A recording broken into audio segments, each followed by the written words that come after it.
TikTok, time to rock. Good evening, good morning, good afternoon to everyone who's watching from all around the world. I'm your friendly neighborhood philosopher, David Wood. And with me now is your friendly neighborhood theologian, Anthony Rogers. How you doing, Anthony? You hear me? Hey, Anthony, you hear me? Anthony Rogers, do you hear me? Hey, now I do. I don't know what happened. You didn't hear me? Maybe you got some crap internet today, or maybe that was me. Did you No, I guys? didn't. Huh? Hello? I hear you now, but for some reason you were freezing up. Um, Guys, did you hear me freeze up at all, or is that just Anthony? I think it was just you. We'll find out here in a moment. Anyway, ladies and gentlemen, Anthony, let me know if I freeze up at all, because that could be relevant to what else is going on here. In fact, just before we even get started, I like to handle any potential tech problems at the beginning. Let me run a speed test real quick. Let me run a speed test here at the beginning just to make sure that that is on Anthony's end, not on my end. Let's see. Just Anthony, we hear both of you. Check, check. Yep. Some people are saying One, we're one, good. one. I hear you. My internet's blazing, man. Well, mine was blazing. I so got the I don't fastest know what's going on. internet in the universe. Wait, some people are saying just Anthony. Yeah, I saw Wait, that. some people are saying hear you fine, and other people are saying just Anthony. All right, guys. But before we let's just check this one more time, because some of you are saying just Anthony, and some of you are saying hear you fine. Do you hear me fine right now? Before we continue, because I definitely don't want to. I definitely don't want to be talking for the next 10 minutes, and then no one hears me. Check, check, check, check, check. Okay, they're saying they hear me. All right, Anthony. Well, Anthony, have you been following this epic dumpster fire that's been going on? I have. It's been raging like the fires in California. It's been it's been pretty. Hey, Uh, it's been, does your camera tilt down? yeah. You should tilt it down. You're like on the bottom of the screen. There we go. I don't want to feel like Okay. I don't want to feel like I'm massively superior to you. It's been raging like a opposed mosque that Muhammad orders to be burned to the ground. It has been pretty terrible. And ladies and gentlemen, we're gonna do a couple things. We're gonna do a couple things here. Rory Husky, you said, is that me that said yo to you? Yes, that's me. But I was getting ready for a show, so it's not a good time to call and discuss things. But in case anyone is, well, I'm assuming everyone's been following the story with Sheikh Yasir Qadhi and the epic fallout. Why don't you go ahead and give us a rundown, Anthony, since I don't think you and I have been talking. I mean, I don't think I've been talking about that with you. I talked about it with Tony, talked about it with Hatun, talked about it with Jay Smith, but we actually have some cool stuff that we want to go into on this issue because the fallout continues. But Anthony, why don't you go ahead and give everyone a rundown in case they haven't seen what's going on? Yeah, so in the first place, as a quick reminder, Muslims have been claiming for who knows how long now, certainly ever since I've been familiar with Islam, that the Quran has been perfectly preserved. And that means both its form and its contents. Its form, meaning the number of surahs, the number of verses, and the order of them, all came exactly down to the present as they were at the time of Muhammad and by the command of Muhammad. And the same thing, of course, goes for their contents. Every single word, every single letter of the Quran came down from Allah through Jibril to Muhammad and was conveyed to his companions, who both memorized it and wrote it down. And through that process, they delivered exactly what Allah had on his eternal tablets. And those have been perfectly transmitted throughout the ages up until the present. That's always been part of Islam's claim to fame. At least that's always been an apologetic point that Muslims have wanted to make. And that's actually been behind a lot of people considering Islam to be, in some sense, superior to other claims, right? The Muslims will often contrast this with the textual history of the Bible or the textual history of other religions. Christians have always observed that in the process of copying the text, there have been scribal mistakes, and we believe we can ferret those out through the application of sound scientific principles of how these sorts of things enter in. And we have tens of thousands of manuscripts, right? I mean, if you're including the whole span of history, certainly we have thousands of significant weight. In any case, but Muslims have always claimed that the Quran is unique, just like it's uniquely from Allah. It has uniquely been preserved. However, we've been arguing for a long time that just isn't the case. There are issues in the transmission of the Quran, and part of that is simply because the Islamic sources tell us that, right? We know from the Islamic sources, we know from Sahih Bukhari and other places that there are issues in there are verses that aren't there. There are verses, there are whole chapters that went missing. There's just a lot of issues with the claim that the Quran has been perfectly preserved. But Muslims have always tried by hook or by crook to try and get around this. They've always made one excuse or another, and they've appeared to be able to keep a good poker face for quite a while. But the evidence against that. Anthony, one second before you go on, because there's a comment that's along these lines, and I just wanted to pull something up as a little teaser here. But Pedro Jr. said, Act 17 apologetics, what is going to be the next narrative that Muslims will come up with? Let me guess, the Quran has incoherent babble that no one can understand, and therefore it is from God. I actually, Pedro, if you've been following the chat and the comments on these videos that we've been posting about these textual differences in the Quran manuscripts, Muslims, as Tony pointed out, Muslims have been claiming that there's nothing like this, right? That the Quran's been perfectly preserved. And the claim, and I have multiple Muslim apologetics books that claim never a single difference anywhere in any Quran manuscript. And now that the pictures of the manuscripts are being put up in videos in front of Muslims, showing the differences, showing that they're different words with different translations and so on. At first, when we were showing that Yasir Qadhi and Shabir Ali were admitting that there are differences in the Qurans, that the Muslims in the chat, and some of you were here, tell me if you remember this, that Muslims in the chat, you're talking just a couple weeks ago, were saying, no, this is just differences of pronunciation of the same word.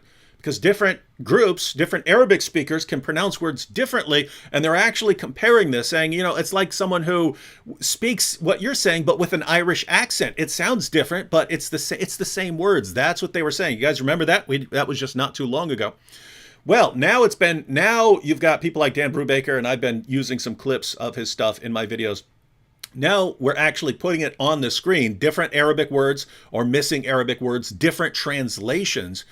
And so now the Muslim claim in the chat and in the comments is, but it's been perfectly preserved in memory, not in the manuscripts. So even though the manuscripts are filled with differences, and you could go to different parts of the world and they use different Qurans with different words in it, even though that's the case, and even though you can go to the manuscript tradition of the Quran and find all these differences, the Quran's been perfectly preserved in memory, which is the worst way to preserve an entire book, right?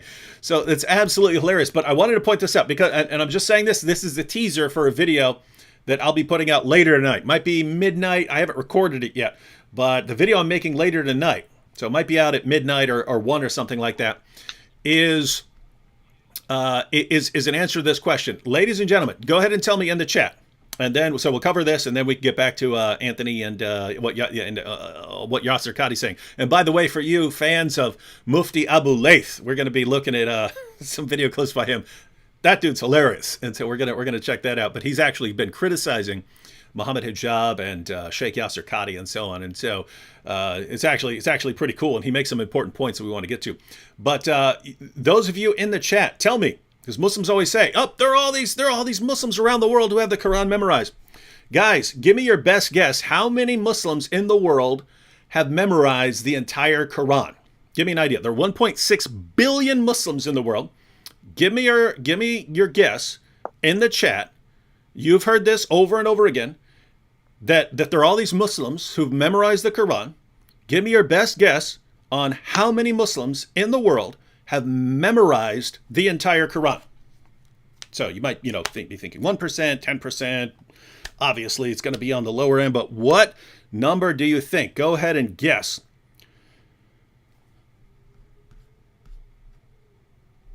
Okay, so that's interesting. We have, you see the numbers coming in? Someone said, Muhammad Nasser said 40 million.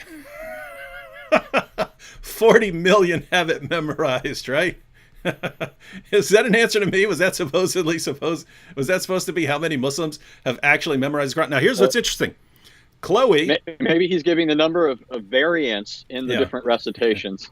40 million. So Chloe says 0, but we had Muhammad Nasser saying 40 million. We had Samuel Yoder saying 0.5.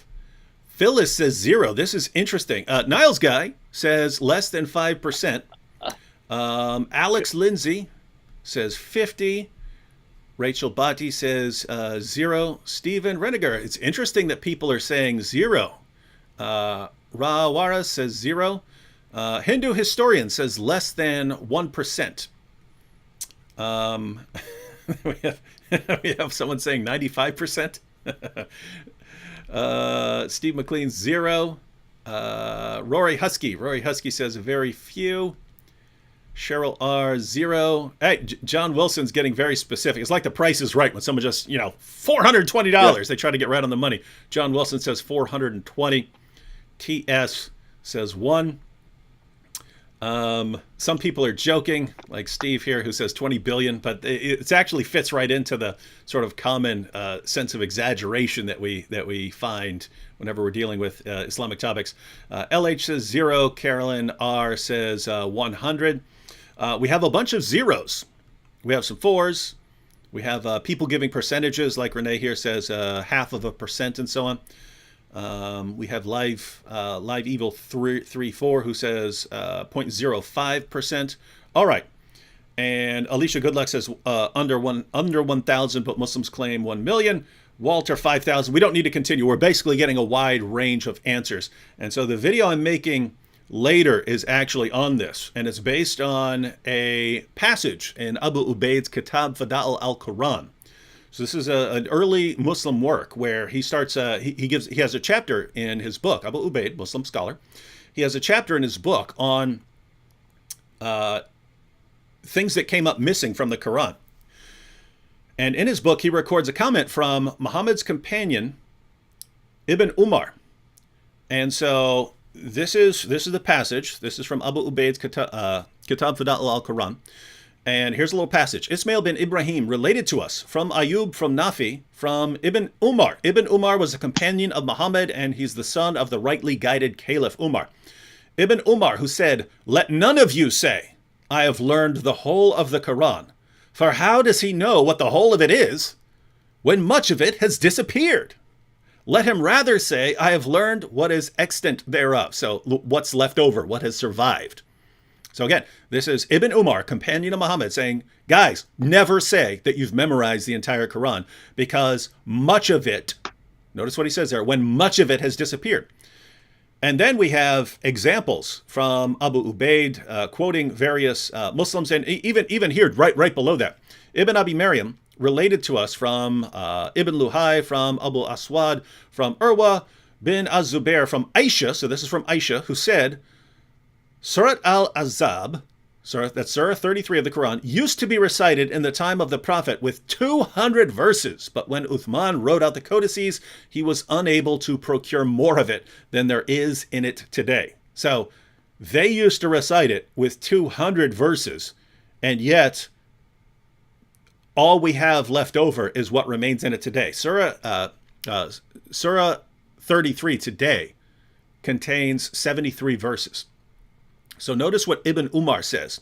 Let no one say you've memorized the entire Quran. You don't even know what the entire Quran is, because so much of the Quran has been lost. So I'll ask you guys one more time. You guys are given numbers of the people who've memorized what remains of the Quran, in which case those are people who've memorized part of the Quran.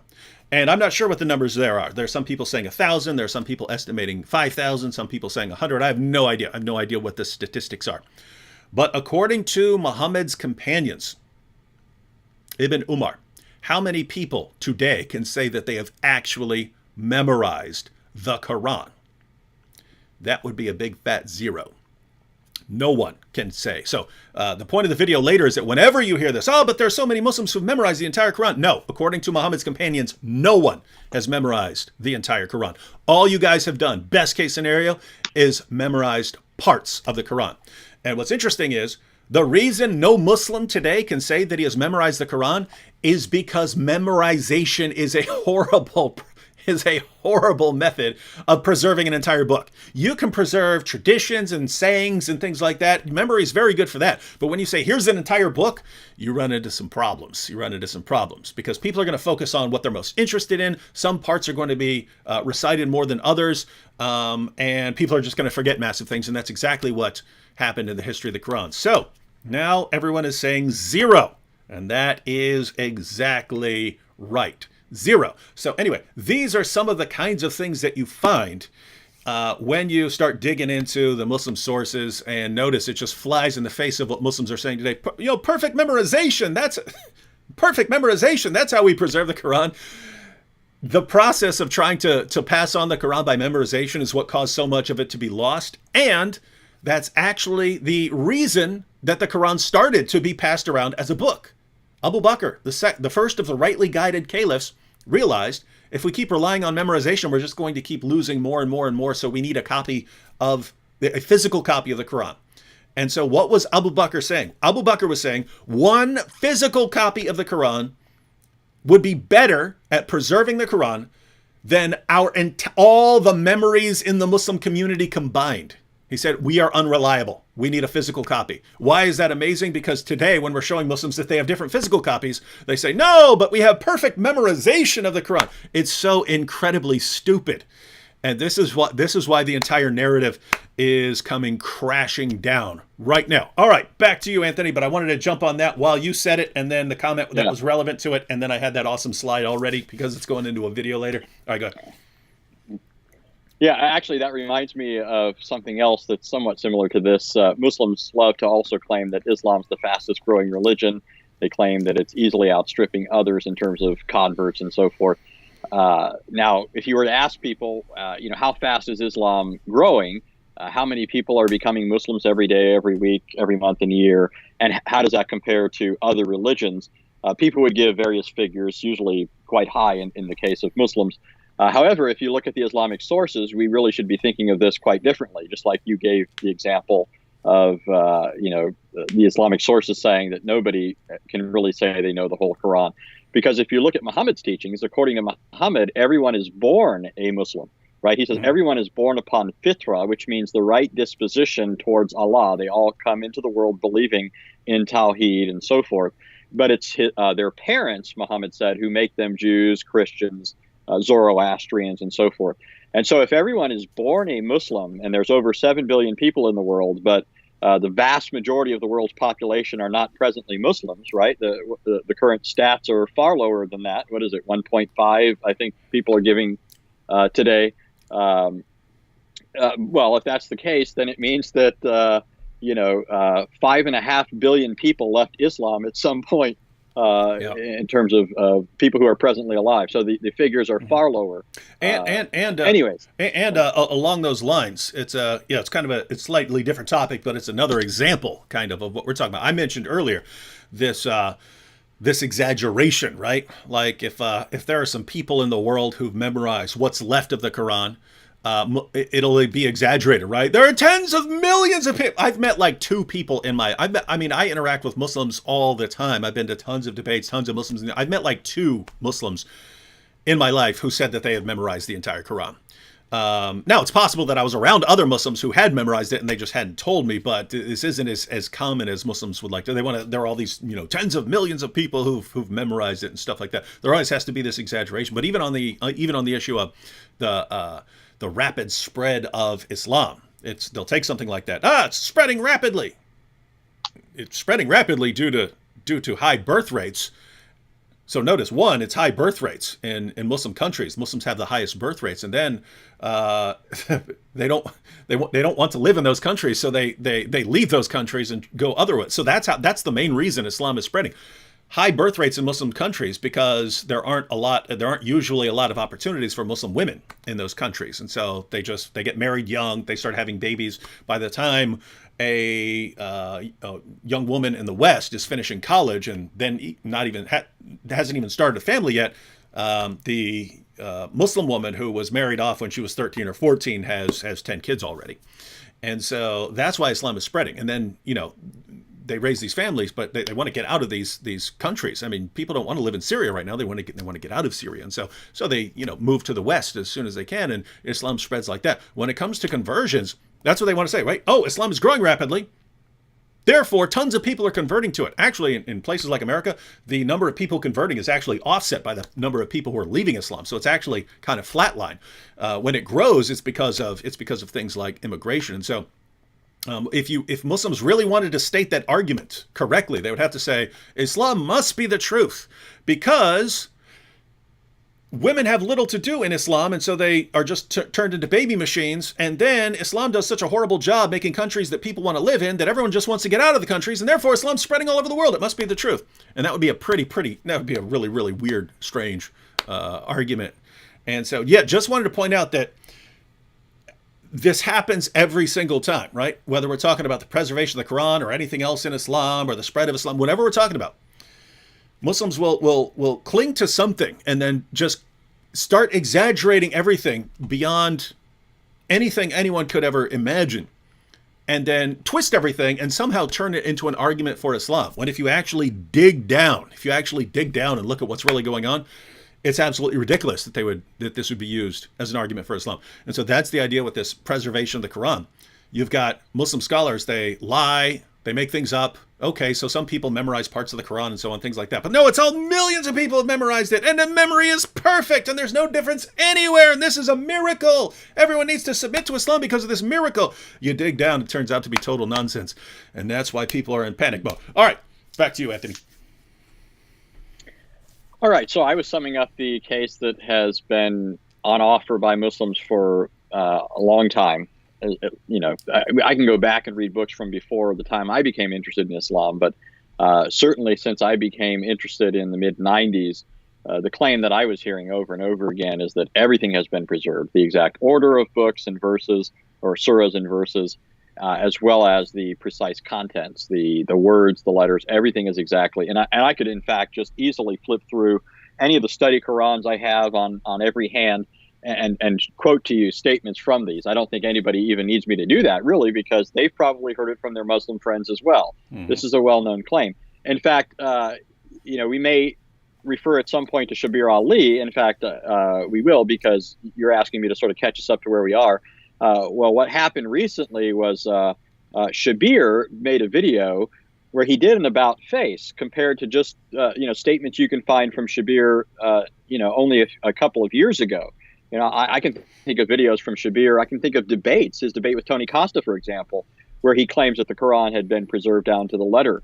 But now Shabir is admitting that, no, there are variants in the Quran, and he's done that in quite a number of videos. I'm not sure if people are familiar. Even those who have seen the statements from Shabir are familiar with just how many videos he's done recently.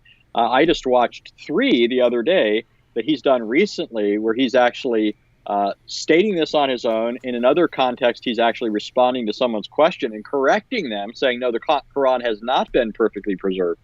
Of course, in Shabir's case, he does try to downplay this. He often speaks very ambiguously and imprecisely, and I think, on the one hand, he's trying to, deal honestly with what's there, but also toe the line and not look too radical to Muslims. And part of that, by the way, is just the same old thing where people, they're inoculated to things by people sort of giving it to them in bits and pieces, right? Where they become to tolerate a little bit of this, and then later they finally swallowed the whole pill and don't realize it. But what we're trying to do is throw this all out there at once, right, and show people this is the case, especially for those who are being sold the argument that the Quran is the word of Allah because of the claim that it's guarded by him and stands out from all other books in this fashion. And by So the way, Shabir, Tony, do you remember all the Shabir's mentor, Jamal Badawi? I want to go. I want to go through and find his lectures on the preservation of the books. But his lectures would always be the same. He would say that Allah revealed the Torah and the Jews corrupted that, and then Allah revealed the gospel and Christians corrupted that, and finally Allah was revealing the Quran and he said, "No more, no more." Yeah, this is what Jamal Badawi says. He said, "No more, no more. I will preserve it myself." And that's why, so supposedly that's why there are no variants anywhere in the entire history, because Allah miraculously did it. Turns out to be total nonsense. You could only say that because he was speaking in an atmosphere of ignorance, and now the lies are being exposed. What awesome times. Go back. Go. Yeah, we know what's interesting is the claim in the Quran actually is saddled to something else. In Surah 15:9, it says that of a certainty we have sent down the Quran, and therefore, it says, assuredly, he will guard it, referring to Allah. And the idea is that it's connecting it to the fact that it's been sent down from Allah. Precisely because this is Allah's book, he's sending it down, therefore he's going to guard it. And so that you would stand to reason that he should have been doing that with all these other books if they came from him. And, Muslims do have to try and worm their way around that, don't they? Because otherwise, what you've got is Allah supposedly raised up, according to some sources, 124,000 prophets over the ages. And to many of them, he gave books. The Quran mentions several of them, a book to Abraham, a book to David, a book to Moses, a book to Jesus. But Allah's track record in the case of all those books that had been given, and no telling the number of them, his track record was an abysmal failure. He failed on every single prior occasion to preserve his word. And so, yeah, you've got to make some kind of distinctive claim here, like Allah now suddenly becomes interested in preserving the book. I think it's exceedingly foolish, no matter how you cut that, because one of the things that Muhammad wants to claim when he comes along is that he was predicted in the prior scriptures. So in order that people might recognize him, and so that he might upbraid them for not recognizing him, right? Over and over again in the Quran, Muhammad charges people with being dishonest and twisting things with their tongues and so forth, because he's written in their scriptures and they should recognize him. Well, if Allah supposedly gave out these revelations anticipating Muhammad and then let his word get corrupted in the process so that it wasn't in the possession of people at the time of Muhammad so that they couldn't possibly recognize him, well, then Allah's whole approach was, just terribly foolish, right? Mm-hmm. He had no intention of preserving those books. I mean, that doesn't make any sense. No matter which way Muslims go on this, they always end up making Allah and Muhammad looking extremely foolish. But in this case, they show Allah to be extremely impotent, because they're claiming that he would guard the Quran. This was the claim of Muslims. But now Muslims, because of the evidence is piling up. And by the way, the evidence that's piling up includes more than just differences of pronunciation, right? What sometimes people don't realize, what Muslims are saying here, and Muslims aren't always very clear either. When the Quranic text was originally written, it was just a consonantal text, mm-hmm. right? That's what Muslims call the razm, right? And it was the same thing with the Hebrew text of the Old Testament. Only the consonants were written. And one way to kind of visualize this is to think of a license plate, right? Oftentimes when you look at a license plate, it says something, but usually it's because they've removed certain letters. Well, usually people who know the language well can insert those missing letters. We can figure out what that means, especially if you've got a whole sentence or a larger paragraph. Then it becomes somewhat easier. And this would be all the more easy if you are used to doing this sort of thing all the time, right? You're constantly supplying the missing vowel sounds. Well, that's the way a lot of ancient languages work. That's the way Hebrew worked. That's the way Arabic worked in its written form. And so originally the Quran was written just in terms of its consonants. However, part of the problem is that there are ambiguities. There are occasions when certain letters could form different words, just depending on, insertion of different vowels. And so if you're only relying on, oral recitation and so forth, differences are bound to result. right? Not just differences of pronunciation, but differences of words, because the vowels could actually uh, form different words from those consonants. And so, sometimes Muslims pretend it's just differences of pronunciation, but no, the oral recitations differed also in terms of what word they thought was to be pronounced in certain places. But what has become even more apparent in recent years, because we're collecting manuscripts, getting access to manuscripts, is that it's not just the pronunciation, it's not just the vocalization of these words, it's the actual consonants that often differ between these manuscripts. There are consonantal differences. And by the way, I think it was Jay Smith who recently pointed out that there's something like 93,000 different differences in terms of pronunciation. The Qira'at, a number into the almost 100,000 differences. And those are just the ones that have been compared at this point. And that's So that's not just pronunciation. That's like if you go through the Muslim text, that compilation of that Bridges. It's a Muslim organization that put out their compilation of the 10 different qira'at. It's cool. They have footnotes going through. Hey, these qira'at say this, whereas this qira'at says something else, and so on. And so it's lots of stuff going on there if you believe perfect preservation right down to the letter. Not looking like that no matter where you look. If you look to the Muslim sources, that's not what you get. If you look to the manuscripts, not what you get. If you look to the qira'at, it's not what you get. You don't find this perfect preservation anywhere, and yet it's been foisted upon all of them. Yeah, it'd be interesting to do. Another thing I haven't mentioned is the whole notion of aruf, and I don't even know that I pronounced that accurately, but there's this whole other idea of something called an aruf, which some people say refers to dialectical changes or differences. Within a spoken language, there are different dialects, and so some people would try and account for the qira'at, the different pronunciations or vocalizations, in terms of these dialectical differences. But the scholars actually point out that the aruf don't refer to the same thing as the qira'at. Mm-hmm. And in fact, there are 40 different scholarly interpretations of what the aruf actually refer to. But I bring that up because when you look at the Islamic sources, one of the things it points out is, sometimes the differences that were apparent to people at even back in the time when Bukhari and Muslim and others are collecting the hadith.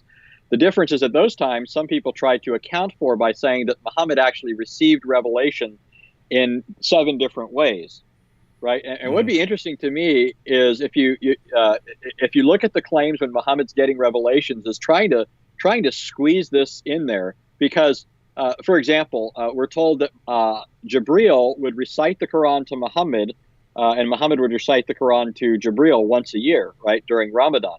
And then we're told the last year of his life that they did this twice, right? So imagine every time Muhammad's getting a revelation, he has to be receiving it in 7 different ways, right? So then he's reciting it 7 different ways to Jibril, and Jibril's reciting it 7 different ways to him. And of course, the problem is the qira'at are more than 7. At one point, they standardized 7, then it was 10, then it was 14, because they had all these different recitations. So it's not even 7. But in any case, my point is just to observe.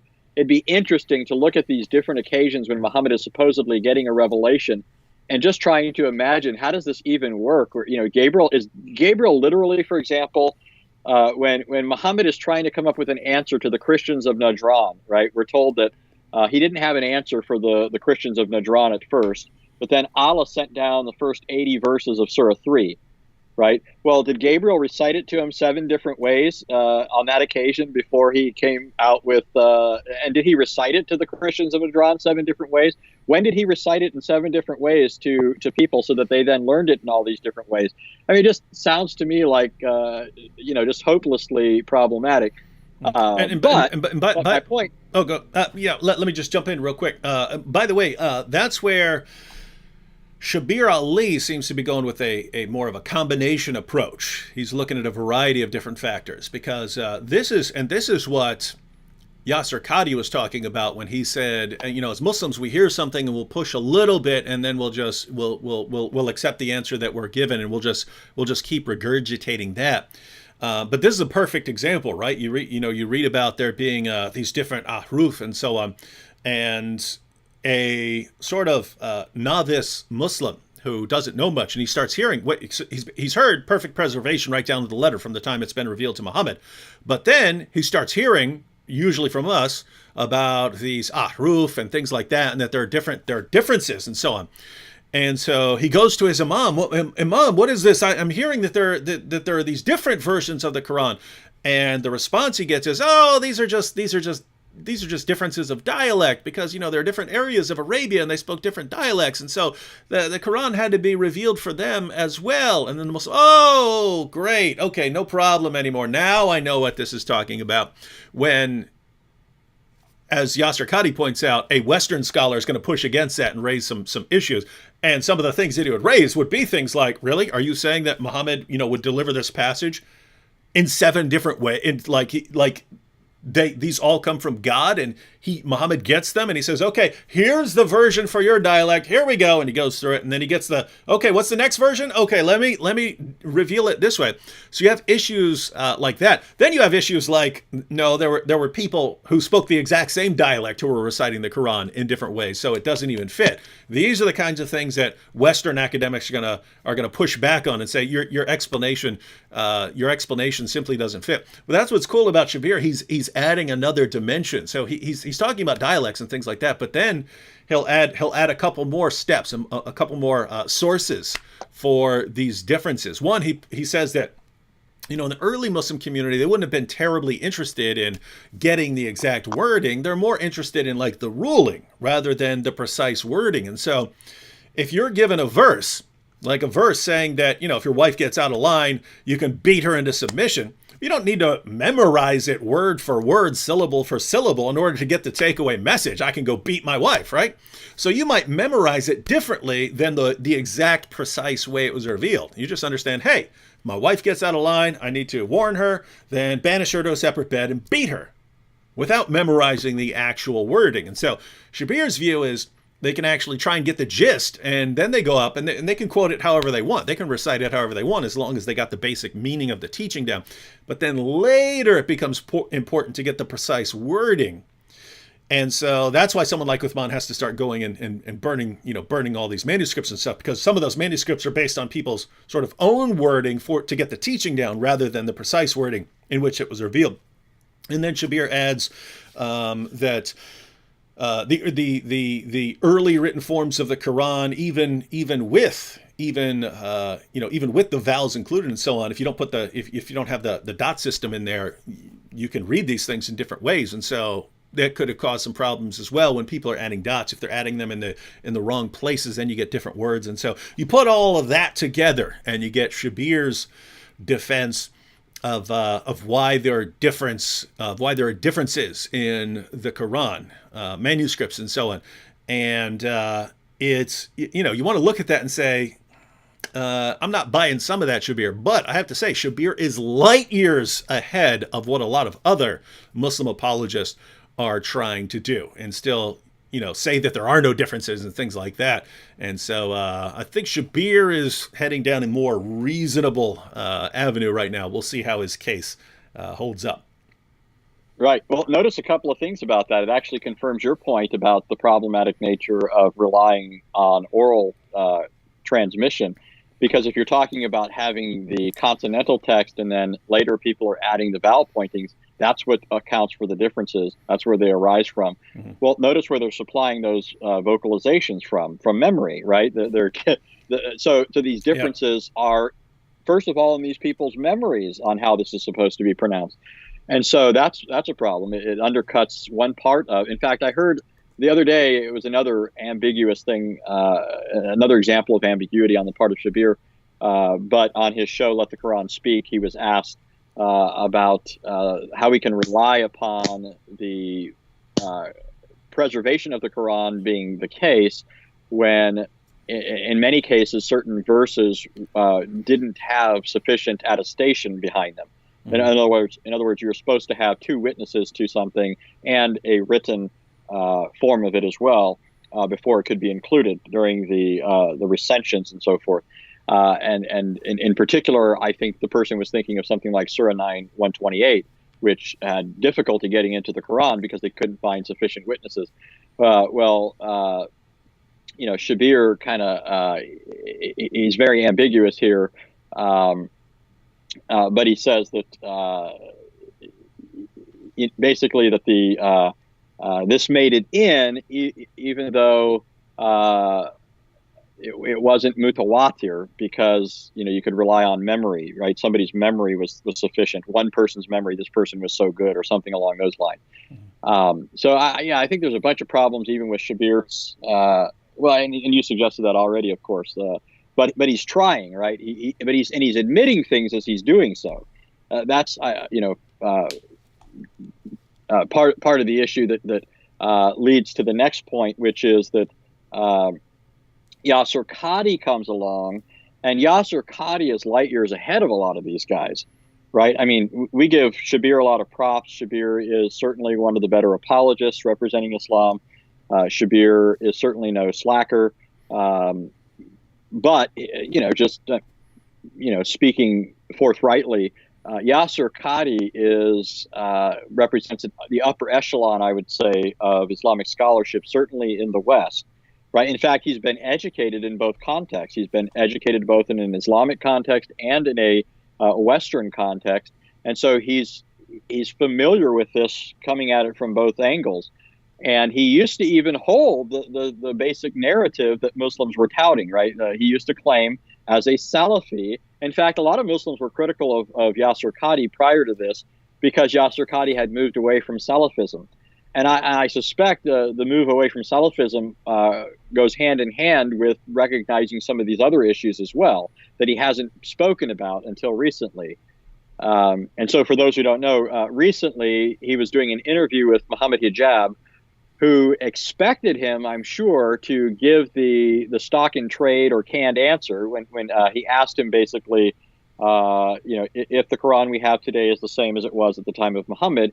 And the way he put it was, if I gave you an empty Musaf, a blank document, if you will, and you were to write the Quran on it, would it, from memory, would it be the same? Would it be the same as the one everybody else has? Would it be the same as what the Prophet had, what his companions had?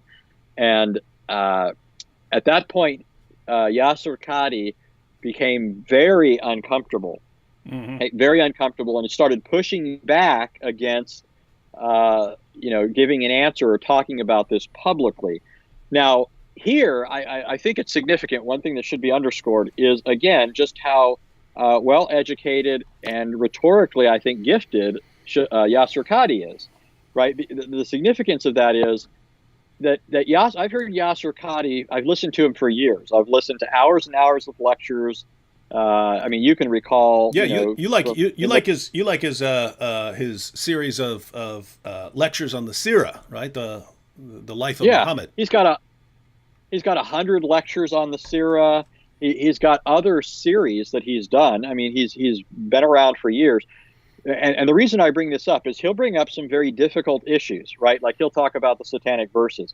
If you listen to him talk about that, it's amazing just how well-versed he is in that area, right? And it's also an area where he mentions that there are difficulties here. He also mentions that there are difficulties when it comes to Muhammad taking the wife of his adopted son, right? And he goes through these different attempts to deal with this. He shoots holes in certain ones. And then he comes up with what he considers to be a plausible and an acceptable Islamic way of understanding those things. And so my point here is he's very intelligent. He's very well informed, and he has the sophistication to try and come up with things, even if we don't buy them, right? Mm-hmm. And the reason I bring that up is, if anybody was going to be able to do this, one person that we would expect to be able to do so would be Yasir Qadhi, to account for the issue of the Quran's transmission and all these problems. If somebody was going to be able to at least spin a plausible theory, he's one person I would think of. I would fully expect him to be able to do so. Like I said, he's well educated, he's smart, he's rhetorically gifted. I've watched him do so on even other difficult issues. Taking your own son's adopted wife, uttering verses from Satan. you name it. Yasir Qadhi tries to tackle those issues. And so to me, this is extremely telling when he comes along and in response to Muhammad Hijab, he says, I'd rather not talk about this. And then even says it's foolish to talk about this in public. And then says he's never talked about this issue in public. And then immediately in that context starts talking about the struggle of faith and doubt that he experienced while he was in university. Right. So most of us understand that this probably had something to do with his struggle of faith at that time. And I've heard other videos of Yasir Qadhi before this where he was talking about his doubts, and also videos where he talks about some issues with the traditional narrative, but he's not as full or as clear as he is in his interview with Muhammad Hijab. And by the way, the reason he's a bit more clear, although not as clear as we could have hoped, the reason he's a bit more clear is because Muhammad Hijab, foolishly decided to sort of press forward, right? And he started pushing Yasir Qadhi. I think he asked him 3 or 4 times, what would you write on a blank page, right? What would you write if you had to? Would you write the Quran? Would it be the same thing that I confess today? Would it be the same thing that Muhammad and his companions recited then? And he says, Aki, it's not that easy. It's not that simple. It's not that simple. And so this is what created a whole firestorm, right?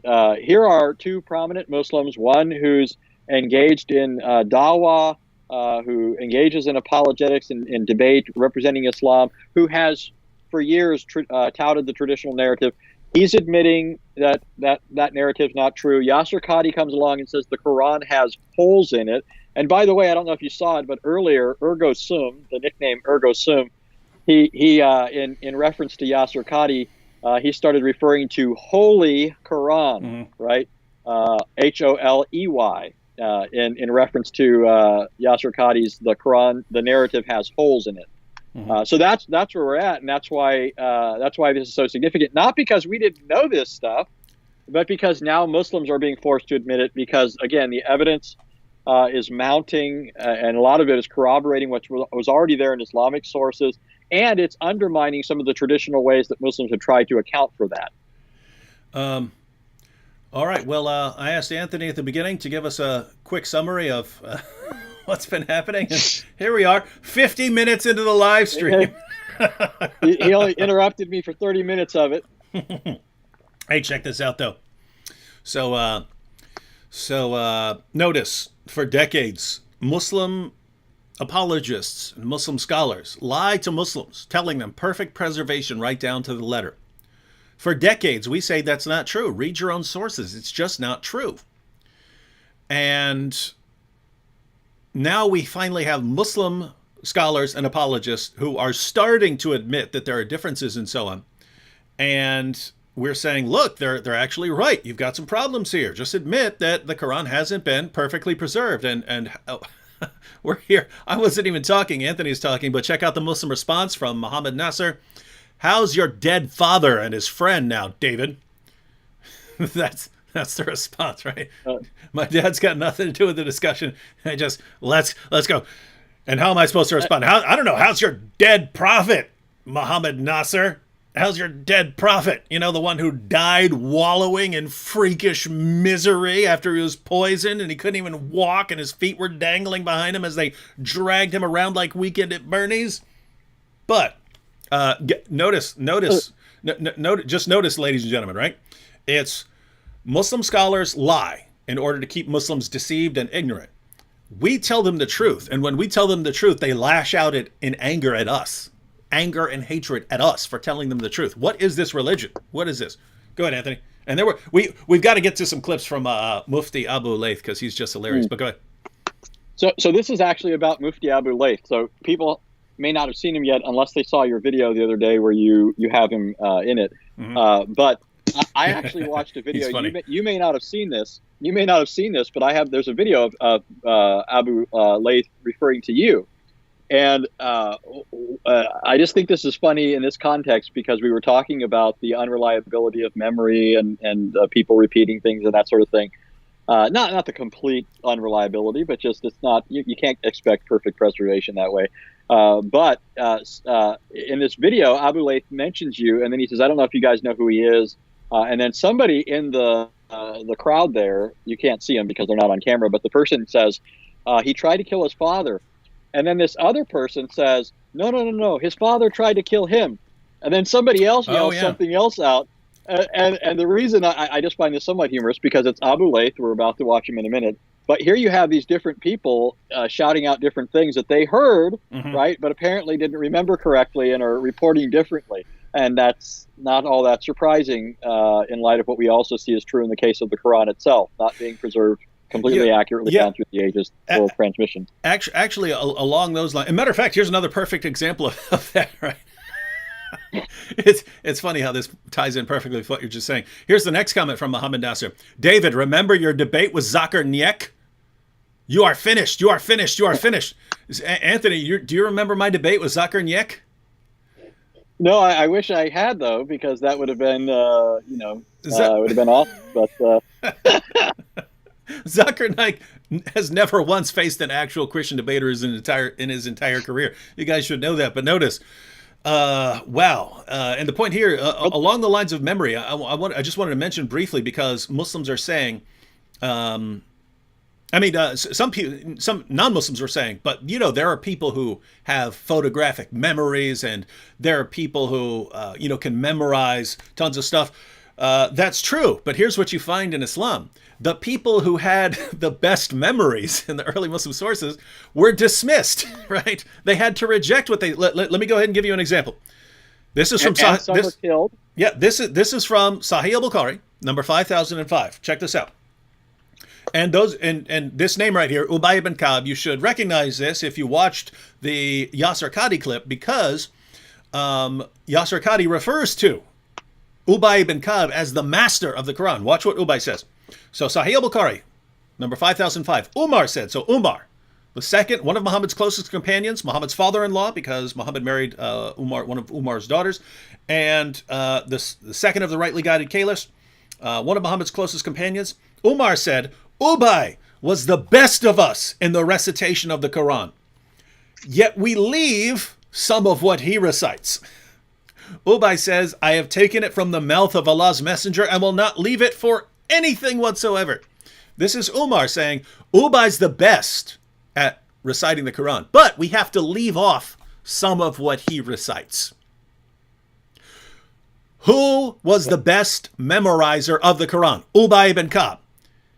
Muslims later on would forget stuff, and then Ubay would be quoting the original. Ubay would be quoting the original, how he memorized it because he had the best memory. And the Muslims are going to him and go, why are you reciting this with this extra stuff in here? And Ubay saying, I got that directly from the mouth of Muhammad. I'm not leaving that. And they're saying, but it's different. It's different from what we've memorized. And so there are people saying, yeah, but some people have great memories. Yeah, but the people with great memories were overpowered and overcome by the people who had lesser memories and memorized the Quran with stuff missing from it. That's what happened in the history of Islam. So this all goes back down to once a larger mob comes to view something as the perfectly preserved Quran, someone else who comes along and says, wait a minute, I remember exactly how I got it from Muhammad, they'll say, what are you talking about? Get out of here with this stuff. So that's the ongoing problem. All right, should we check out some stuff from Let's do it. From the Mufti. All right, guys, so I have a clip from Mufti Abu Layth.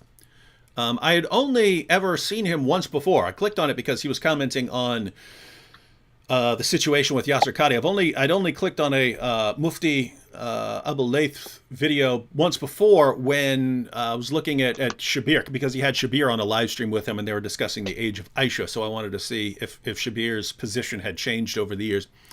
But let's go ahead and check out some of this, because I'm sure you would agree, Tony, but I mean, we're always laughing and joking and stuff like this, and a lot of other people always come across as angry and stuff. And Mufti here seems like he actually has a sense of humor and would be fun to be around. All right, let's go ahead and check out some of this. Now, moving back to the topic, why were we even discussing this? Those of you that know, this was this is what it was all about. that you know are true because they're in your own books. They're not inventing anything. Masala They'll bring moment. you riwayat and they'll bring you athar, and then you add to that very well-known issues of, I don't even want to be explicit. And then you bring on top of that makhtutat, and then. And it's very clear to you and to every single very advanced student and specialist that the standard narrative has holes in it. That's what I'm going to say. The standard narrative does not answer some very pressing questions. Okay? So, many of you may be familiar what Sheikh Huzur Qadhi Sahib did. Is he went on an interview with Muhammad Hijab, and what he decided to do in that interview is no, he never decided. To be fair to him, Muhammad Hijab sprung on him this question, this controversy to do with the Quran not being preserved. What is this about? You know, because how do we have these different manuscripts or these different variants, and what's going on?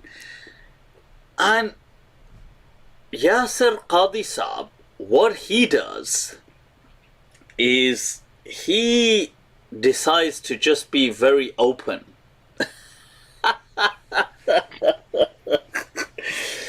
And he decides to say, well, you know what?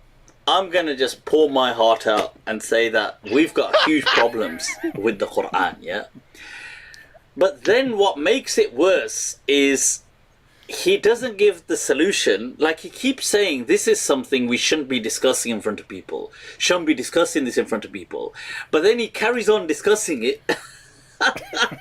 But only discussing the problem part, yeah?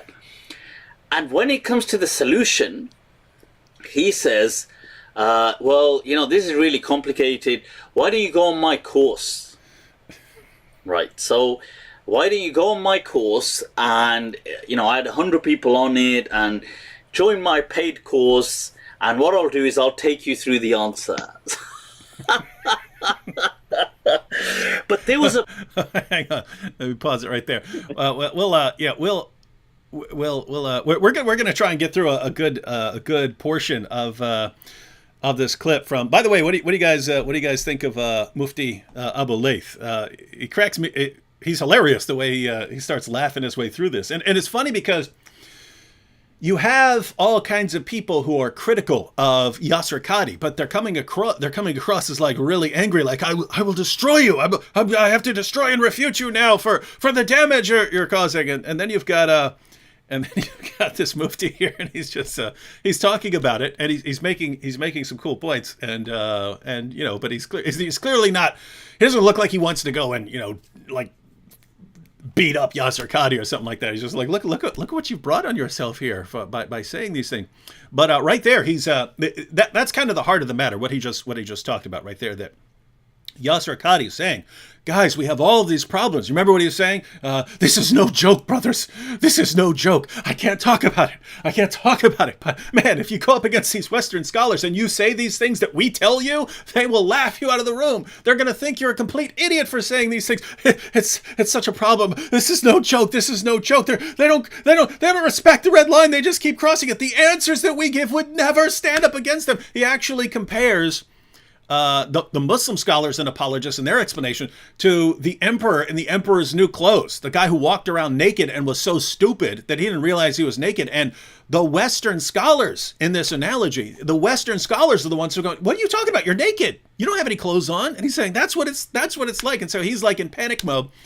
But then but I can't tell you the solution. And going back to what Anthony was saying before we started, that you would think that assuming there is a problem, right? There's this the problem that Yasir Qadhi was talking about is you have the ahruf, and then you have the kirat, and what's the relationship between those two, right? What's the relationship between those, and how does this relate to things like Uthman burning all the Qurans and putting out an official Quran? How does all of this work together? And he's saying, we have our explanations, we have all these different explanations, and they just don't fit. Some of them fit more than others, but none of them really fits, and those cannot be used to answer the questions of these non-Muslim academics who are poking holes in our explanation. I don't know what to do. And as Anthony was pointing out, This is Sheikh Yasir Qadhi, right?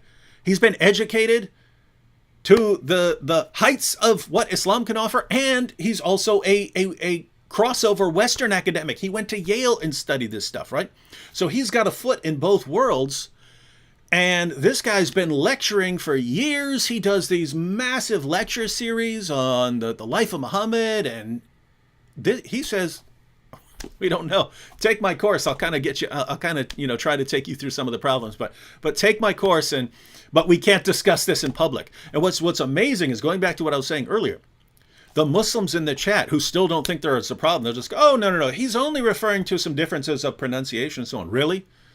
You don't think he would have just said that? You don't think he would have clarified that? By the way, guys, I'm just talking about some different pronunciations of the same word because, it's like Irish and American English. They sound a little different. That's all I'm talking about. He's not talking about that.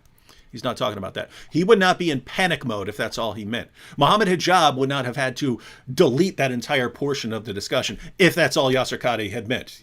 Even assuming that people didn't understand it, Yasir Qadhi could have come out right afterwards and said, oh, you guys thought I was talking about problems with the Quran, and so no, just different pronunciations. That's all I was talking about, right?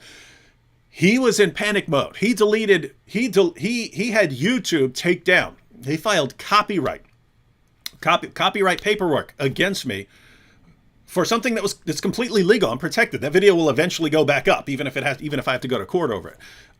But he had YouTube take down. I took all those little parts where he's saying, we can't say this in public. This is too dangerous. This will destroy the face of Muslims. That's the basic idea. And I took these clips, and after each one, I would have Jack Nicholson going, you can't handle the truth, because that's what he was telling Muslims. He's saying, Muslims, you can't handle this. You're not ready for this. I know that you've been raised all your life to believe perfect preservation right down to the letter. And if you find out what's actually going on, so many of you are going to leave Islam. And I don't want to be the cause of that. So we cannot talk about this. But then what's he say? So if you're really interested in this stuff, you have to take my course. And that's what Mufti Abu Layth here just finds hilarious, right? Like, guys, there's this problem that might destroy Islam. And if you want the answer, take my paid course. And that's brilliant, by the way. You and me should do that, Anthony. We should make a video. Guys, there's something that could destroy Christianity and bring Christianity to its knees if it gets out. And just so you know, you have to take our paid course if you want the answer to it. This is funny stuff. And he mentions Yasir Qadhi starts pouring his heart out about. That's hilarious. Issue, that's hilarious the way he puts stuff, right? I'm gonna pour my heart out. Yeah, and that's going to tie into something in a bit. But here I just want to go back to something else, just in terms of Abu Layth, and part of what I think accounts for why he's a bit more laid back and not so intense as some of these other guys are. One thing is, you can tell very easily that Abu Layth is not a Salafi, right? Yeah. There are a number of things that show that he's not a Salafi, just from what we've already seen and some of what we're going to see. In the first place, he doesn't have the beard, right? He's got the goatee going on. He's obviously trimming things. He's shaving and so forth. Definite no-no as far as Salafism goes. Also, in a minute, I don't know if you have this part of the clip in there, but while he's quoting Qadhi or about to quote him, there's going to be music playing, right? Because he's sort of dramatizing this part about Yasir Qadhi pouring out his heart. And so he has this music playing. Obviously, another no-no when it comes to Salafism. So there are a number of things that stand out that show that he's not a Salafi. Mm-hmm. But this is really interesting, and in a sense, I've been holding out on you. The other day, I was watching some Abu Layth videos before this, before we were going to talk about all this. And he's got this thing. In fact, in this video, at one point, he refers to Bukhari Gate. And I don't know if you have that part in the clip here, but most people will hear that and think, what does that refer to, Bukhari Gate? He keeps saying it. Well, he's actually referring to this project that he has to show he's not a Quran-only Muslim, mm-hmm. but he doesn't accept the idea that Bukhari is just automatically Sahih. Right, he thinks there are narrations in there that are just patently false. He doesn't believe it should be put on the level of the Quran, which is the standard approach. Right, the Sunnah and the Quran are both equally authoritative, not in the sense that they're both the literal verbal dictation of Allah, but both are inspired. Right, the Quran is Allah's literal speech. The Sunnah is Muhammad's inspired utterances, his inspired responses, and so forth to various situations. So in classical Sunnism, those two sources of authority are uppermost, right? They're the pinnacle of authority in Islam. But Abu Layth actually calls that into question, and he has these videos, which he calls Bukhari Gate, where he's exposing what he thinks are obviously problematic hadith. And one of the hadith, just to give an example of this, and I'm actually curious about this because if you read the English translation, now he's reading the Arabic, and he's showing you on the screen. He's putting his copy of the Arabic edition of Bukhari on the screen. He's recounting a hadith, one among many that he goes through, which he says, this is just downright disrespectful, can't be true of our prophet, right? So he's reasoning like a Muslim. He's thinking Muhammad's the paradigm of conduct, but he thinks that of a different. He thinks of what's good independently of Muhammad. In other words, this is good. So if Muhammad's the pattern of conduct, he must have done X. But since the hadith attributes Y to him, that can't be a true hadith. That's his way of reasoning. But the hadith. By the way, I did gather that from the portion that I watched from one video where they were talking about Aisha, and it's interesting because Shabir Ali in that video, I'll be making a video about this, but Shabir Ali in that video said a 9-year-old girl is just not ready for marriage, right? And so it's clear that that's what was guiding his reinterpretation of the text. But him saying that, the Mufti there, he was commenting on this, and he was saying that he believes that since there were accusations against Aisha of possibly committing adultery and stuff, that her age may have been exaggerated down. Like there's no time for that, right? There's no time for any of that. She was too young. She wouldn't have been out, doing anything with other people and stuff. So apparently he has that kind of view. But yeah, so you're saying he does that with multiple passages in Bukhari. Yeah, so listen to this. There's actually 2 examples now that I want to give. But one, very briefly, is there's a hadith where Muhammad goes to a woman's house. This is a Muslim, according to Abu Layth. And in the standard translation, it says that he goes to the woman and he says, "Give yourself to me." And but the way it's the way it's worded in the standard translation is give yourself to me in marriage, right? He's asking her to become his wife. And then she says, should a princess marry, or it says, should a princess marry an ordinary man? And then it says that Muhammad reached out to console her or calm her and told her that, he's a good man or whatever. He's the servant of Allah and so forth. But in the actual translation that Abu Layth gives, it says that Muhammad goes to this woman and says, "Give yourself to me." In other words, he wants her to pleasure him. And then she said, should a queen give herself to a loser? Right? That's what it literally says, according to him. And then it says that Muhammad reached out to touch her, meaning to actually fondle her in some sense. And then she rebuffs him and says, "I seek refuge in Allah from you." Right? This is how the woman replies. And so Abu Layth, reading it from the Arabic, seems to have a very different understanding of it than what we have in the English version of that account. But the same thing with Aisha. He's really ridiculing some of the reasoning when it comes to Aisha. He says, he says, how could Aisha even be old enough to consent to marriage at 6 years old, right? And then he points to these other hadiths where it says that Muhammad taught that when people became 10 years old, then brother and sister could no longer sleep with each other. He said because they used to sleep together naked, but at the age of 10, then they had to be separated. He says, but what? Aisha can marry Muhammad at 6 years old. She can consent at 6 years old. She could, have relations with him at 9, and they weren't even separated until 10 normally. I mean, he just rips into these things. So he's not uncritical of certain things, and so I think it shows in some sense why he's just not so uptight, right? He doesn't take some of the strident or stringent approach to some of these things that other Muslims do. Now, I think that's hugely problematic, as I know you would, because you've responded to the problem of now he's not exactly a Quran only Muslim. He's not rejecting all hadith, but as soon as you start really whittling away at the hadith and undermining their trustworthiness, you then start to have huge problems, right? Because now we don't know how to account for all sorts of things.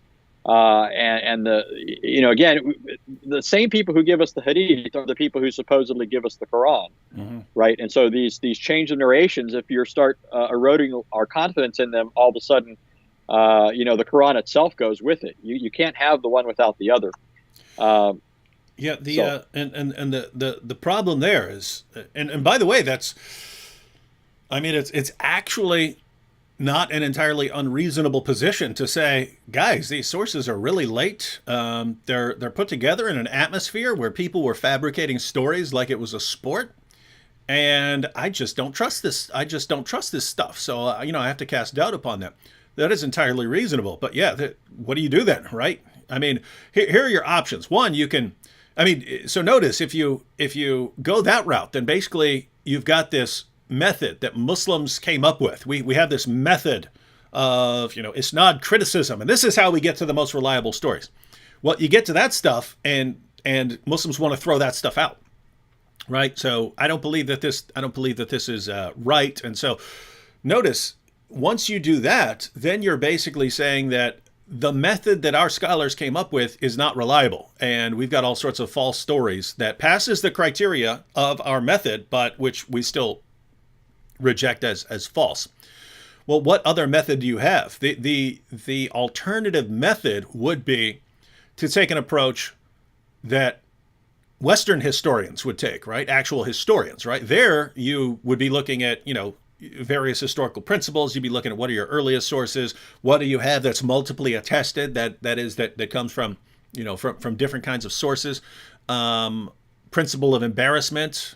So notice there they would say, the more embarrassing it is to your case, the more likely it is to be true. And the more favorable it is to your case, the more likely it is to be made up. And so they would be applying principles like that. But then all of a sudden, you have to grant the satanic verses. You have to grant all these different things. And so the alternative to one of those routes is just skepticism and just saying, we don't know. We don't know about our prophet. But then that's so notice, you have a huge problem wherever you go. If you want to take the current Muslim sources and this methodology seriously, you got all kinds of moral problems with Muhammad. If you want to take the approach of a non-Muslim historian, you end up with all kinds of problems. If you reject either one of those approaches, looks like you're just stuck with skepticism and you can't know anything about your prophet, and don't tell us it's a true religion, and don't tell us that we should trust the Quran when all the people who are lying about your prophet are the ones who are preserving the Quran. So it's just you have a big mess here. All right, should we watch some more of Abu Layth? Yes, let's do it. All right, we're going back to the Mufti. Point in there where Muhammad Hijab says to him that, look, if I gave you a blank Mus'haf, a blank Quran, and you can use any Mus'haf you want, but you have to rewrite the Quran, would you rewrite it with pretty much what we have today? And for some reason,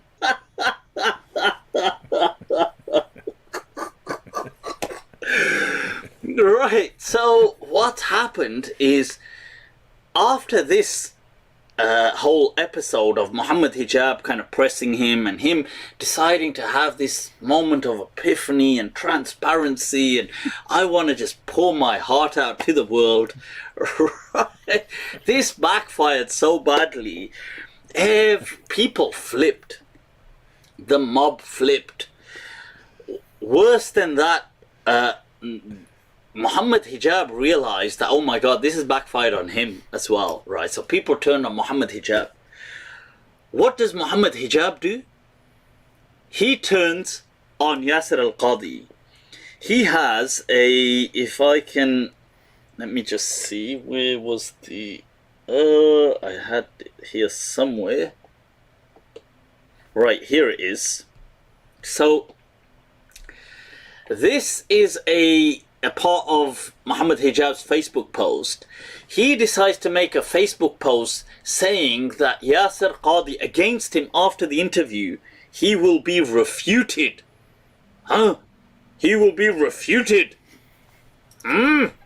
Boy, you're finished.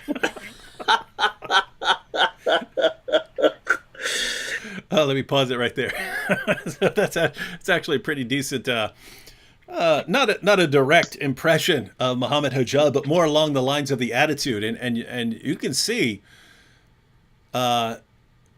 later on that he has a real problem with both Yasir Qadhi and Muhammad Hijab and kind of their entire way of doing things, that we have to go out and refute all of these people that are, in error on all of these things, because apparently they've come after Mufti Abu Layth as well. And so he's pointing out that this attitude of going out and challenging everyone, and I have to refute this and refute that, it's kind of coming back upon them now. Now everyone's jumping all over them because their fans are all these people that we have to refute.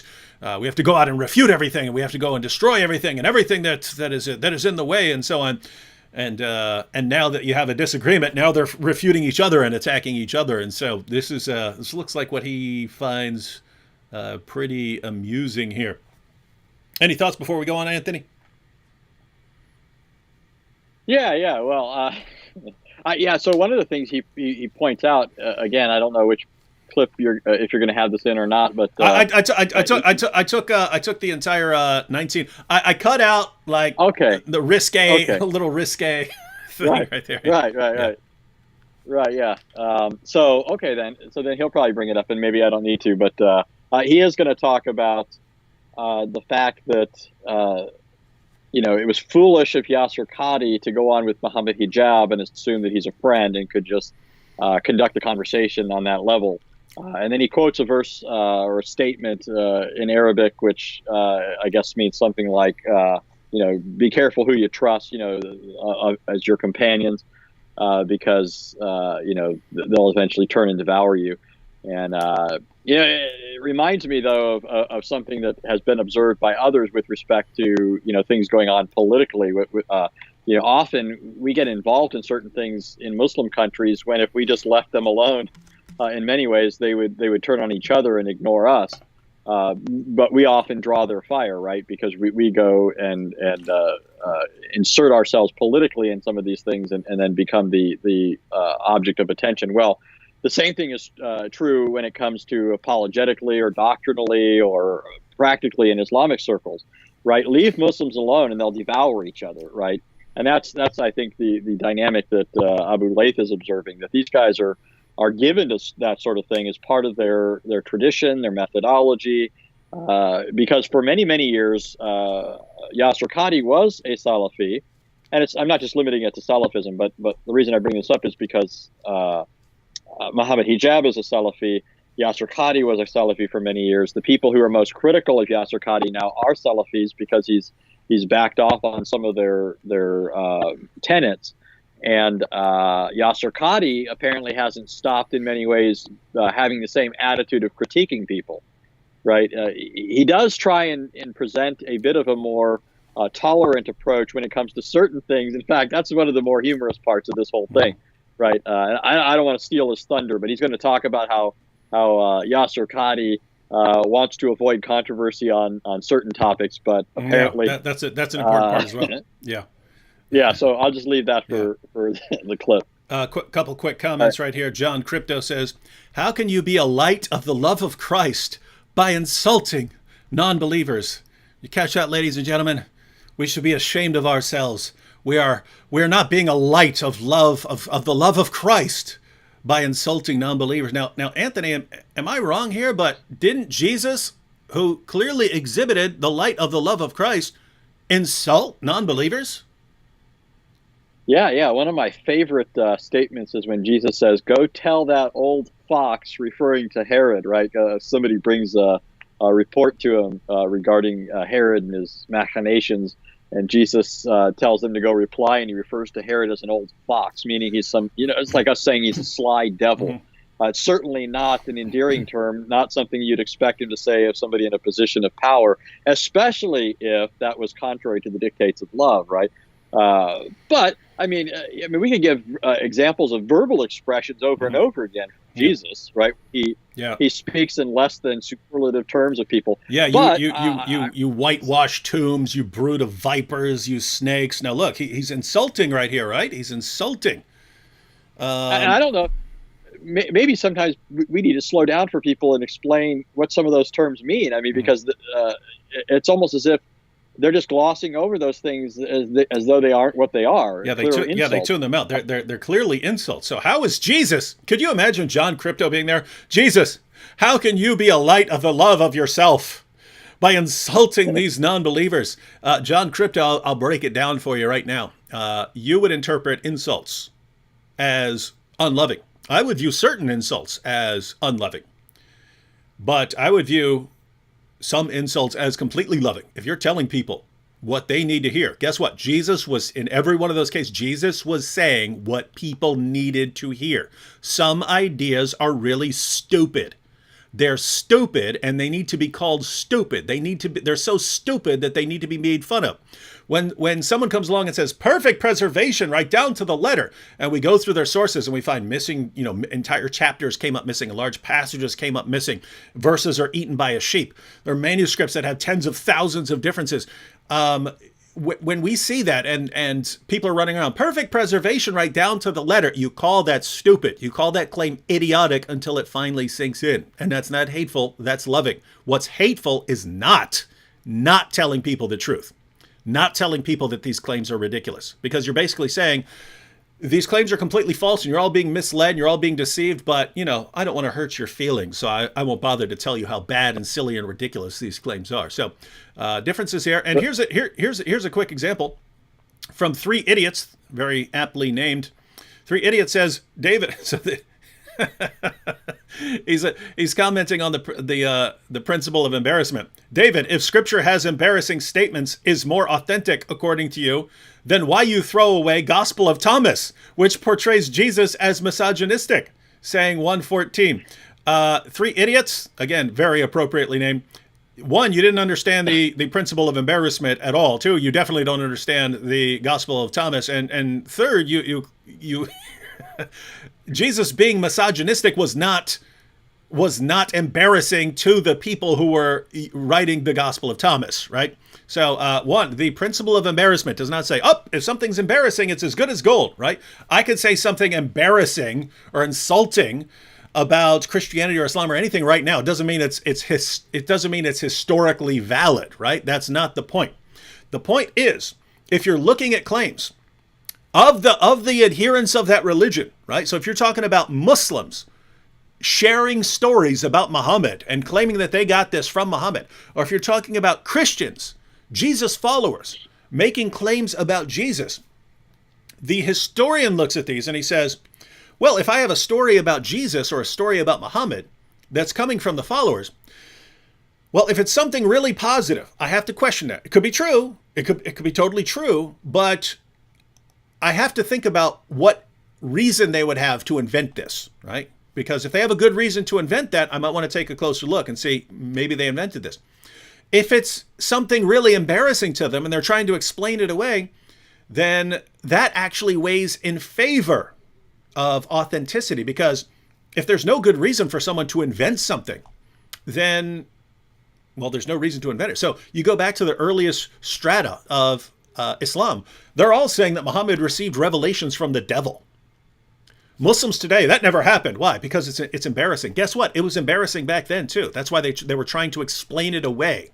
They're trying to turn it into a positive direction. Well, guess what? It was clearly embarrassing to them. So if it's embarrassing, does it seem likely that they would have made it up? That they would have said, hey, you know what? Let's make up a story about Muhammad delivering revelations from the devil. No. It doesn't make sense for Muslims to invent it. If non-Muslims had invented it, it doesn't make sense that Muslims would have included this in their story. They would have said, what are you talking about? The only explanation for why this is in the Muslim sources is that they knew it happened, right? That's the only explanation. Whereas if you take something like Muhammad's miracle claims, we can have believable miracle claims. But when your earliest source, the Quran, says that Muhammad didn't perform miracles, and then the farther you go along, the more miracle claims you have, it's clear that people are making these things up and that they had a reason. Why? Because wherever they went and they said, Muhammad's a prophet, Christians and Jews would say, what miracles did he perform? And at first it was none, just the Quran. And Christians and Jews laughed that out of the room, right? But as time went on, more and more, oh yeah, he was shooting water out of his fingers and we were thirsty. It's all kinds of nonsense, right? So it's clear they had a reason to make that up. And there's no good reason to think that the historical Muhammad actually performed miracles. The earliest source actually denies it. And so that's how the principle of embarrassment is working. So there's that. Then there's the Gospel of Thomas. The Gospel of Thomas is a forgery. No one thinks the Gospel of Thomas is authentic. No one thinks that Thomas sat down and wrote the Gospel of Thomas. It is a forgery, right? It's like the Gospel of Barnabas, which is even long after that, right? It's a forgery. People don't say, oh, the Gospel of Thomas contains something that we don't like and that we find embarrassing. Therefore, we're throwing it out. The Gospel of Thomas, the Gospel of Thomas is thrown out because it is the most obvious forgery in all of history, apart from the Gospel of Barnabas. And so, and the Quran. Yeah, and apart from that, portraying Jesus as misogynistic, it's a forgery, right? It's a forgery. So, dude, by all means, stop embarrassing yourself. Stop hearing something for the first time and then trying to use it in an attack when you have no clue what you're talking about, because you just end up embarrassing yourself. Anthony, anything you wanted to add before we go into more Mufti Abu Layth? Well, just one thing about the insult thing. I mean, I was thinking back on our conversation. I'm thinking, gosh, at this point, I don't recall insulting anyone, right? I mean, I think it's kind of interesting that he would say that, because if he goes back and looks at the videos where we really dig into people, gosh, I can't imagine what he's going to say then. Yeah, we haven't called anybody. Here. In fact, it's Abu Layth in this video who calls hijab an idiot. Yeah. Right. But I don't think we've said that about any of them. Although, truth be told, there's definitely some idiotic things going on here. Yeah, there is. And here you have listen to this. Here you have John Crypto. This guy's hilarious. David, this is not the way of truth. And then his next comment: do not defame the Lord by misrepresenting him. Win through love only. Misrepresenting him. John Crypto. So everyone, just so you know, Jesus did not say, woe unto you, scribes and Pharisees, you hypocrites. He didn't call them snakes. He didn't call them a brood of vipers. He didn't call them whitewashed tombs, because John Crypto has erased those things from his Bible. When the Apostle Paul ran into Elymas the sorcerer, who was trying to lead people astray from the gospel, he didn't say, you son of the devil, you enemy of all righteousness, because that would be unloving, and Paul wouldn't have been a good reflection of the love of Christ. So that didn't happen. These guys we read about in Scripture, they never said things that would hurt people's feelings, because that's always inappropriate. It's not the way. John Crypto says this is not the way. This is not the way, ladies and gentlemen. You should just let people go on believing complete falsehoods, believing some of the stupidest things anyone has ever foisted upon them, and never expose them, because you'll hurt their feelings and they'll be insulted. You got that? Anthony? Have you learned your lesson, Anthony? Finally, we need the JCV, the John Crypto version of the Bible. He can go ahead and erase all the parts that he doesn't like. Until you come out with your authoritative John Crypto version, John Crypto, we'll go ahead and stick with following the. John Crypto says, you are not the Lord, David, not an apostle. Now, wait a minute. You're telling us to follow the example of Jesus' love, but we're not the Lord. Do you notice? Follow Jesus' example of love. Okay, well, what about when he would expose falsehood and expose stupid things and stupid patterns of thinking and make fun of them? What about when he makes fun of them? You can't do that. You're not him. You see this?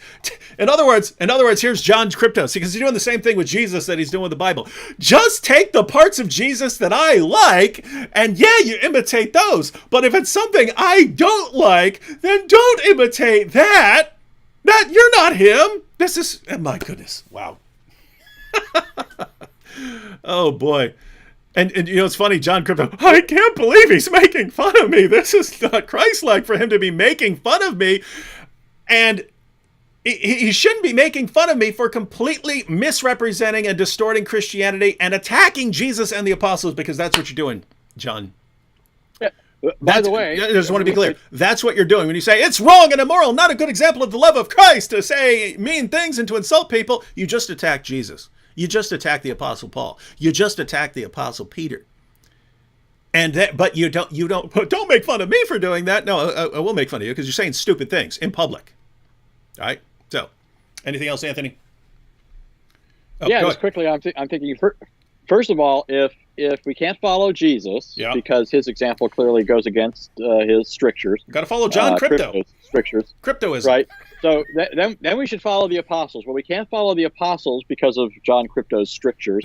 So who are we left with, right? I assume the same rule goes for the prophets, right? We can't follow Jesus. We can't follow the apostles. We can't follow the prophets. Oh, you definitely are not following Elijah or anyone else.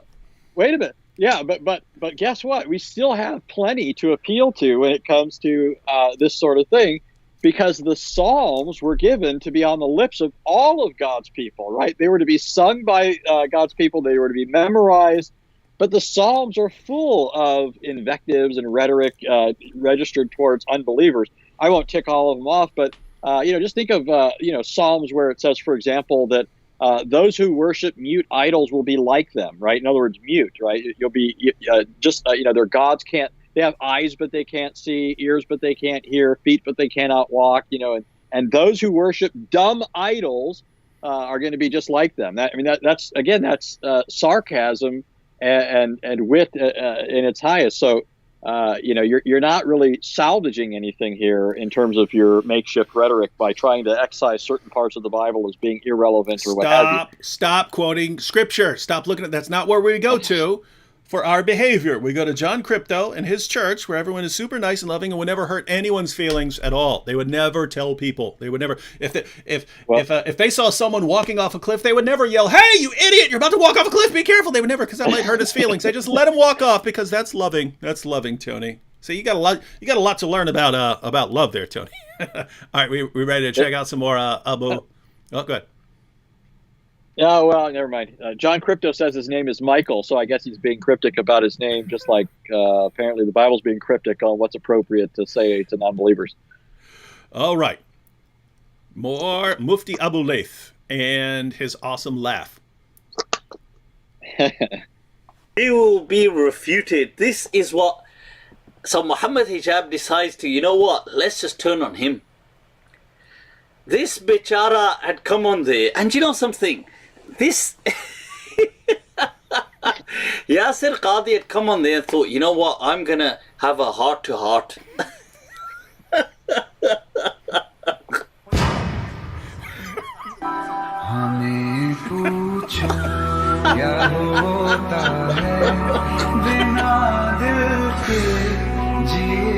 Hi.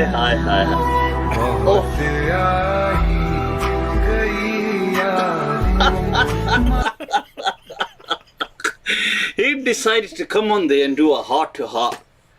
Little does he know that Muhammad Hijab turns it on him and says, I think he's being a deviant, and if he's going to be a deviant, we're going to refute him.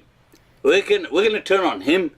And this is who by the way, Yasir Qadhi would never agree to come and have a dialogue with me.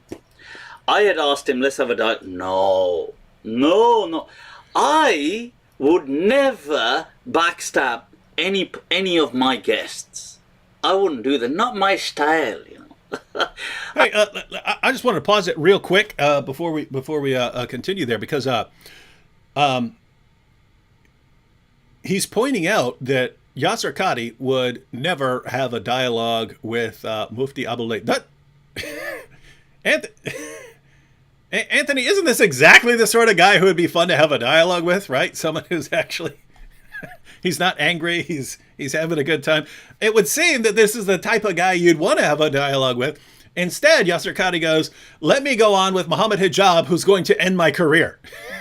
and then say he's going to threaten, and then he threatens to refute me if I'm off on something, because we've created this culture where Muslims have to just keep going after each other nonstop.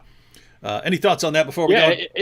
Well, it'd be interesting to me to know why that's the case. Now, we already know it's the case because Abu Layth says he's tried to do that, right? So yeah. For some reason, Yasir Qadhi wouldn't do it. One could guess maybe it's because he doesn't have as many views. Muhammad Hijab has a bigger platform, but it's anybody's guess, right? I don't know why. Well, I think he comments on that. I think because they view him as he's Sunni, but they want him to stop saying he's even Sunni. Something, I think something along those lines. I could be off on that, but I think he's from. I think Yasir Qadhi wants to stick with certain people who are close to him, I guess. Yeah, I mean, but part of the problem there is obviously Yasir Qadhi has moved away from the more extreme form that is held by Muhammad Hijab, and I'm thinking here not just in terms of. I mean, he still, professes faith in the Quran, in the Sunnah, and all that sort of thing. But he doesn't hold to the same Aqidah, the same approach to theology as Muhammad Hijab. There are stark differences. He doesn't hold to some of the same practices and so forth. So I don't know. That's interesting. In fact, the other day I heard Yasir Qadhi being criticized by quite a number of Salafis because he was wishy-washy when it came to the had punishments. For example, should people be killed for committing adultery? Yasir Qadhi made it sound as though this was open to question and that it was something that was imported into Islam in the medieval period, even though he knows full well that it wasn't, right? But he sort of insinuates this to this audience. So I'm just pointing that out to say it's interesting because he does have definite differences with Muhammad Hijab. Maybe, though, he's thinking that this is an opportunity for him to go on there and kind of clear the air with some people, so maybe that's part of it. I don't know. That didn't work out too well. so Anthony's theory. I haven't been following Yasir Qadhi very much, although I am now since he. Man, you get my videos. You start filing false copyright complaints and stuff like that. I start paying a little more attention to you. You get on my list. Now, the sucky part for Yasir Qadhi is. My inclination is always to go after their prophet, right? Like they do something dirty, right? Like they do something dirty, and I come out with Islamicize me. They do something dirty, I come out with Muhammad's boom boom room. It's just it's how I roll. So I haven't decided what to do yet, but there will be some videos made in honor of Sheikh Yasir Qadhi. But anyway, the Anthony's theory is that because of some of the things that he's been saying in the past that are viewed upon as compromise. By certain Muslims, that maybe by going on with Muhammad Hijab, he's trying to show them, nope, guys, I'm on your side here. I'm on your side, and that's what he thought he would do, and then kind of backfired, and they view him as a guy who's questioning the preservation of the Quran, and that kind of makes sense because after he said all that stuff. Then he goes on and starts, and I'm going to refute Dan Brubaker and stuff. And it was almost like he's saying, guys, all of you who are attacking me now, keep in mind, I'm on your side. I'm your champion here. So it does seem like he has those tendencies. And at the same time, I think it goes in both directions. I think Muhammad Hijab, on the one hand, as a Salafi, looked somewhat askant at him, but also hey. Muhammad Hijab is a Salafi? Yeah, he holds to, well, the way he'll put it is he'll say he's an Athari, which is just another way of referring to the Aqidah of Salafism. Whoa, hang on. Salafis don't like that terminology. Hang on, because I can count on like 3 or 4 fingers the number of Muhammad Hijab videos I've ever watched. But when I debated him, I pointed out that Allah has a literal, according to Muslim, I had assumed that he was a Salafi, but by the way he acts. And so when I debated him, I said in one of my points that that Muslim scholars say that Allah has a literal body. And he laughed at it and said, which scholars? And so I concluded, he must not be a Salafi, and he must be from a sect that doesn't adhere to that. And I couldn't figure out if he's a Salafi, what the heck? He was chucking and jiving. I think that what he was doing there was trying to play off of the use of the term literally, because a lot of Muslims will say Allah has these features, eyes, ears, hands, but they're not like our hands. And so I think he was just probably going to play on the ambiguity of the word literally, perhaps. Like it's not. But Salafis would say they're literal hands. They're just not like ours. Yeah, but so I just think that he was playing a game there. I can assure you that he does say that he holds to the fact that Allah has eyes, ears, hands. I have videos of him. In fact, I have videos of people going up to Muhammad Hijab, chasing him down in Hyde's Park, trying to get him to answer directly questions regarding Allah's hands, his eyes, and that sort of thing. And he's forthright eventually about saying, yeah, he holds to the Athari creed. Well, that's interesting. Not Because, Ash'ari. that's interesting because you find out that Muslims who don't really study this stuff, they think it's ridiculous, right? They think it's ridiculous to think that Allah has some sort of literal body. But you start, studying this stuff and finding out the arguments from the Muslim sources based on why Allah has a literal body. And, if you want to reject that, you got some splaining to do. So if Muhammad Hijab, it's basically in the debate, he said, what scholars? And then the audience laughs. Oh, that's so stupid. Like they don't realize they're laughing at Islam. And two, they are definitely laughing at and mocking the Salafi view of Allah. So, gosh, these guys don't, man. I mean, he threw the Salafi view of God under the bus and mocked it. And you're saying he's a Salafi. That is very interesting stuff. All right. Should we jump back? Should we continue here? Yeah. All right, here we go. I may ask them questions. I may do that, but I wouldn't backstab them. I wouldn't kind of call them on, press these questions, and then say, oh, you know what? He needs to be refuted. So this is where you've got this statement by, obviously, Muhammad Hijab to gain his own popularity. Finished. Wallahi, you're finished. Wallahi, you're finished.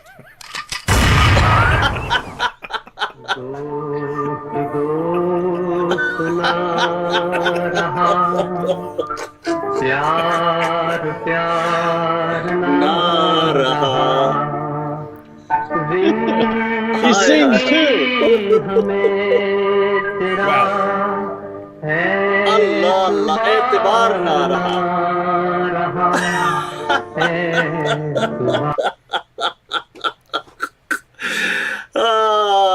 This is what has happened, people. This is what. But I want to say, look, listen, people. In many ways, Sheikh Yasir Qadhi, Muhammad Hijab, in many ways, this is for them just chickens coming home to roost. They are part and parcel of this mob culture of creating this, we need to refute people. This, this refutation culture of like, oh, if you're and Yasir Qadhi is one of the biggest proponents of this. Not so long ago, he made a video where he was speaking about me. He doesn't mention my name, but he's saying, yeah, this, and he's speaking about these so-called muftis, and he says that this scholar, we wish he would, rather than claiming to be Sunni Maliki, just claim to be of another sect, non-Sunni, Mu'tazili or something, so we don't have to refute you. Did you catch that? So they're telling him. So apparently, Yasir Qadhi is saying that he should stop referring to himself as a Sunni Maliki and call himself something else, so we don't have to refute him, right? But notice, I mean, if that's what they said, then the implication would be, well, if you call yourself something other than Sunni, if you put yourself outside of the fold of Sunni Islam, then we can just say, he's a hypocrite or a heretic or something like that. We don't have to deal with him, and so they view him as a problem because he's claiming that he's a Sunni Muslim and so on. And so people are coming saying, hey, are there these different views within Sunni Islam that we need to think about? Do we need to take Mufti Abu Layth seriously? And so, interesting. What are your thoughts there? Yeah, we'll watch some more. Well, yeah, what's interesting is he does have, according to him in other lectures, a really good background in terms of hadith studies. So his criticisms, for example, of the hadith, which would bring some of their ire, right? The reason that some of these guys would say, just don't say you're a Maliki, say you're something else. That's where some of that would come from. But he has, competence or background in some of this. And what's interesting is he says the same thing about what's going on in the Islamic world among scholars with respect to hadith that Yasir Qadhi is saying is taking place among Muslim scholars with respect to the Quran. Right, so it's interesting. There's kind of a mirror here, and completely separate discussions. But Abu Layth, in his criticisms of the Hadith, he says that there's all these discussions among Muslims taking place, scholars, and that's basically what Yasir Qadhi. And I don't remember if it's in the video with Muhammad Hijab where he mentions that. But he mentions that he's part of a group of a lot of Muslims who have been talking about this. Was that in the video? Yeah, he's saying. Yeah, he's saying, and one of them sort of exposed what he had said in order to try and bring him down. Is that the part you're talking about? Oh yeah. Okay, so that's in that video. That's right. Yeah. Okay, I see so many things. I'm thinking, where was that at? Because he mentions that he's part of this dialogue with scores of scholars where they're wrestling with these issues.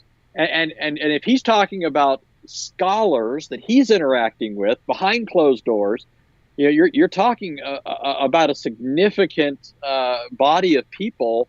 In other words, Yasir Qadhi is not having this discussion. He already says he doesn't want to have it before the public, right? Yeah. And he's willing to maybe talk about some things in a class that people pay for. So what must this group of scholars that he's talking about be? Right? We're talking here then, I think, about people that are really high up the rung, of the scholarly ladder in the Islamic world. If they're all over there pooling their common knowledge, and they're not able to come up with a narrative that fills in the holes, that's huge. Yeah, that is a problem. So in other words, it's not just when Yasir Qadhi says there's holes in the narrative. In a sense, there's scores of other scholars that are in a sense speaking through his mouth, because he's interacting with them, but hasn't been able to come up with an answer that's adequate to quell what he considers to be significant problems. Yeah, and then he's saying he thinks he might have something, and he's running it by scholars to try and come up with it. But notice, I mean, based on what he's saying, it's people have no idea, and he's working on a solution. But notice, so this is 14 centuries of Islam, and they still can't figure out what the situation is with the ahruf and the kirat and those relationships to the Uthmanic recension and things like that, and they don't know. And these are fundamental. These are fundamental issues to any sort of anything you want to say about the Quran being perfectly preserved, right? So you have the claim that there's just one Quran and there's no variants anywhere. That's just complete idiotic nonsense, right? The claim that someone like Yasir Qadhi is going to make is, no, you have these different kirat and stuff like that, but they're somehow all from God, and that's what he's trying to make sense of. He's trying to figure out how to make sense of that, a working theory of how that is possible. But notice what he's saying. We can't figure out how these different Qurans are all somehow revealed by it. We don't know. We can't figure it out. And I've come up with an explanation. I think I might have come up with something I want to roll with, but I got to run it by some scholars and stuff like that. But nothing I can say. And I guess if he's running his theory by various scholars and stuff, he might not even cover that in his class. He might just be, trying to get people to understand the problem and maybe some historical solutions. Notice this is the preservation of the Quran. All these guys are running around saying the Quran's been perfectly preserved. It's perfectly preserved. It's perfectly preserved. And you've got Yasir Qadhi, he's on the cutting edge as far as the scholars he's interacting with and stuff, and they have no idea. They have no idea what they're doing. So this is wow. It's amazing stuff. Yeah, and apparently he's not overly comfortable or solid or convinced of his own theory, I wouldn't think, because he's a little upset that somebody leaked those interchanges, right? That's part of the issue. I think that was behind Hijab asking certain questions. Those interactions were leaked where these scholars are talking about the holes, the problems, right? And so people want some clarity on some of this. And I understand, though, in terms of academia, you don't want to just throw something out there before everybody, before you get other, heads involved and ask them to point out something maybe you just overlooked. But when I think of just how difficult it would be to even try and, as you can, oftentimes people think too simplistically when it comes to a contradiction. You see two things that appear to be problematic, but there's often a third thing that can reconcile those, right? And often what we're doing is we're asking how plausible that third thing is to account for these two things not being in conflict. But what Yasir Qadhi has to do is bring together a whole bunch of things. He has to get the hadith narrations regarding how things happened to comport with the textual history, right? He can't just come up with a theory, in other words, that accounts for these manuscripts. It's got to be a theory that also encompasses or accounts for what we have in the hadith. Otherwise, he undermines the hadith. And you can't, initially somebody might undermine a hadith and think, okay, no big deal, we have to throw out this hadith. But once you do that, you realize that, well, then whatever criteria led to the establishment of that hadith is valid, well, then we have to question those other hadith that are built on the same methodology, right? So you unravel a bunch of things. That's why you got to run it past all these other people. What have I not thought about? But it's incredible to me still. Again, think of best case scenario, right? He's got what he thinks is a good answer. Mm-hmm. How likely is that to work? In other words, you've had 14 centuries of Islam. Mm-hmm. All these scholars prior to Yasir Qadhi, whom Yasir Qadhi would acknowledge to be his superiors intellectually and in terms of their competence in these different sciences, ulum al-Quran, all these different sciences, hadith scholars, jurisprudential scholars, all these different people, none of them have come up with these any of these solutions. Yasir Qadhi's been aware of this problem for decades, going back to his university days. It's continued to plague him all the way down till the present. He's been interacting with scores of scholars in private interchanges. And now when he's on a broadcast with Muhammad Hijab and accidentally says something that's less than what Muhammad Hijab wants to hear, he starts talking about, well, I've got this idea that I'm running past some people. I mean, that just it strikes me as just he's standing way out on the ledge of a branch and way out on the ledge of a limb of a branch, really out there on the ledge of a twig or a leaf, hoping desperately that it's going to hold him up. Yeah, guys, here's here's an important point for you Muslims who are watching, right?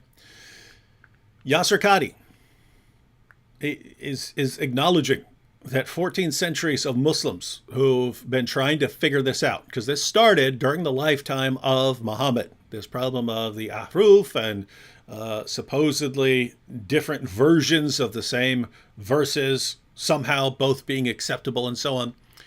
And you have, that's where the problem gets started, because they run into all kinds of other problems. So many that Uthman has to burn all the manuscripts. And then they end up with massive more problems after that.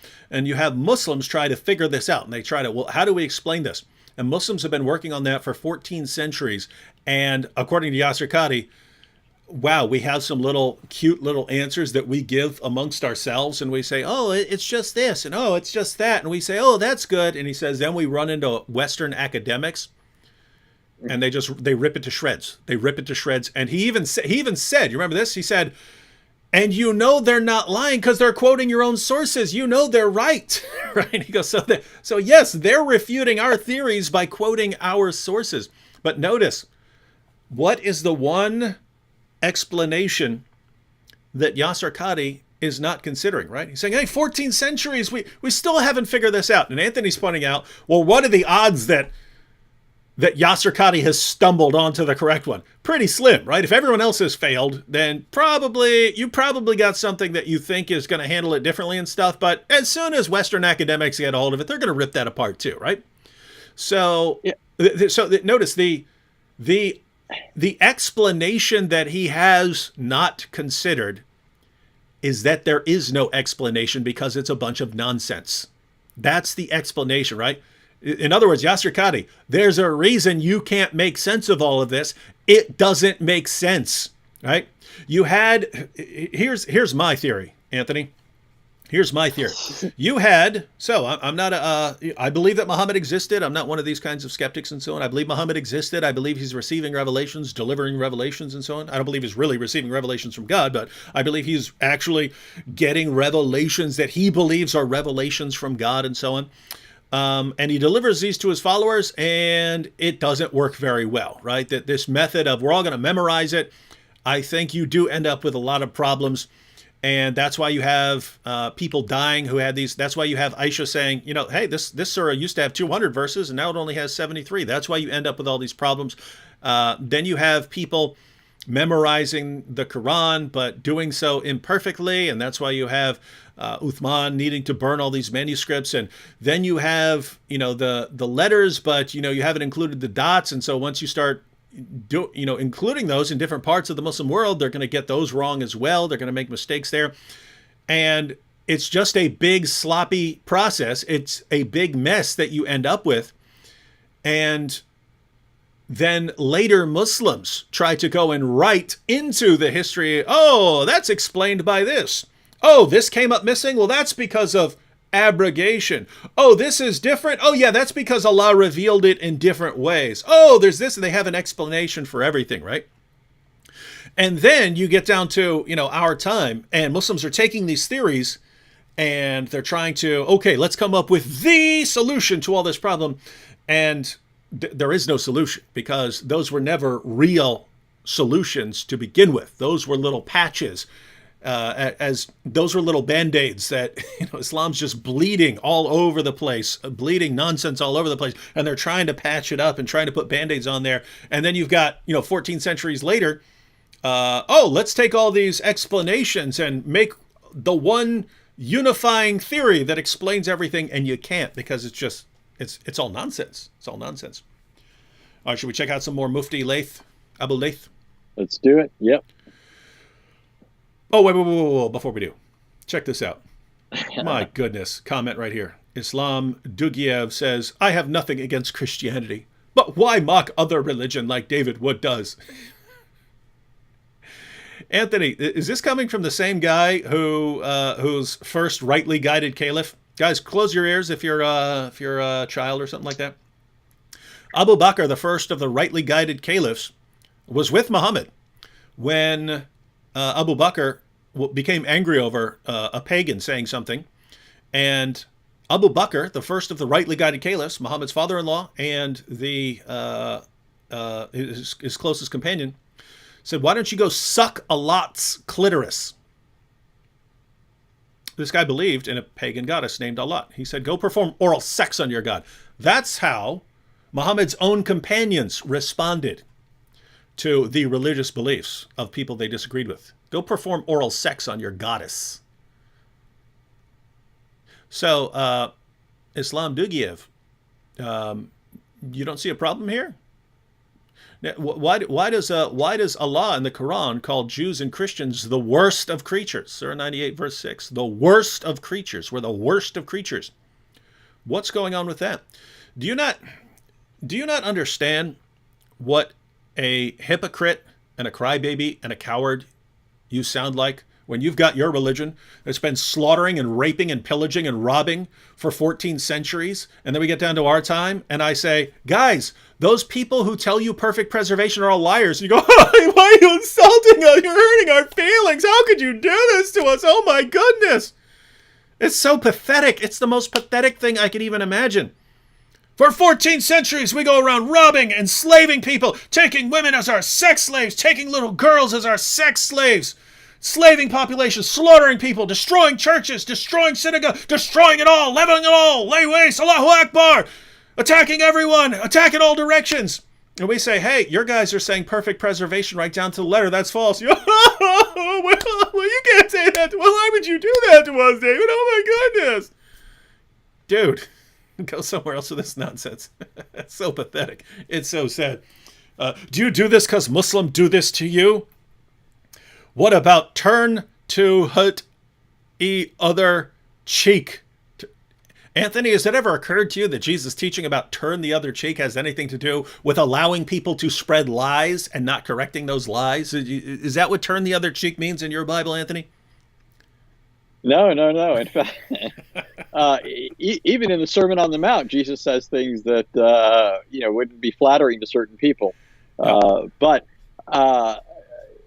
in any case, when Jesus is not even denouncing self-defense in that text, I don't think. Yeah. For a number of reasons. Yeah, that referred to a rabbit trail. That referred to more of an insult, right? than to like someone's coming to kill you or something, right? Yeah, well, for one, I mean, yeah, the idea is, not to have a sort of tit for tat attitude, and certainly we don't have that sort of thing where it's, every slight that somebody gives us, we're bent on, exacting vengeance on people and that sort of thing. There's a whole thing that we could go into talking about a lot of that sort of thing, but it should be obvious from the picture that's presented of Jesus throughout the Gospel of Matthew, where that statement occurs. It's the same gospel, right, that we were just talking about a minute ago, where Jesus was denouncing the Pharisees, right? Clearly, Jesus' understanding of that statement isn't the way that it was being used by John Crypto, or the way somebody like Doug Yev here would understand that.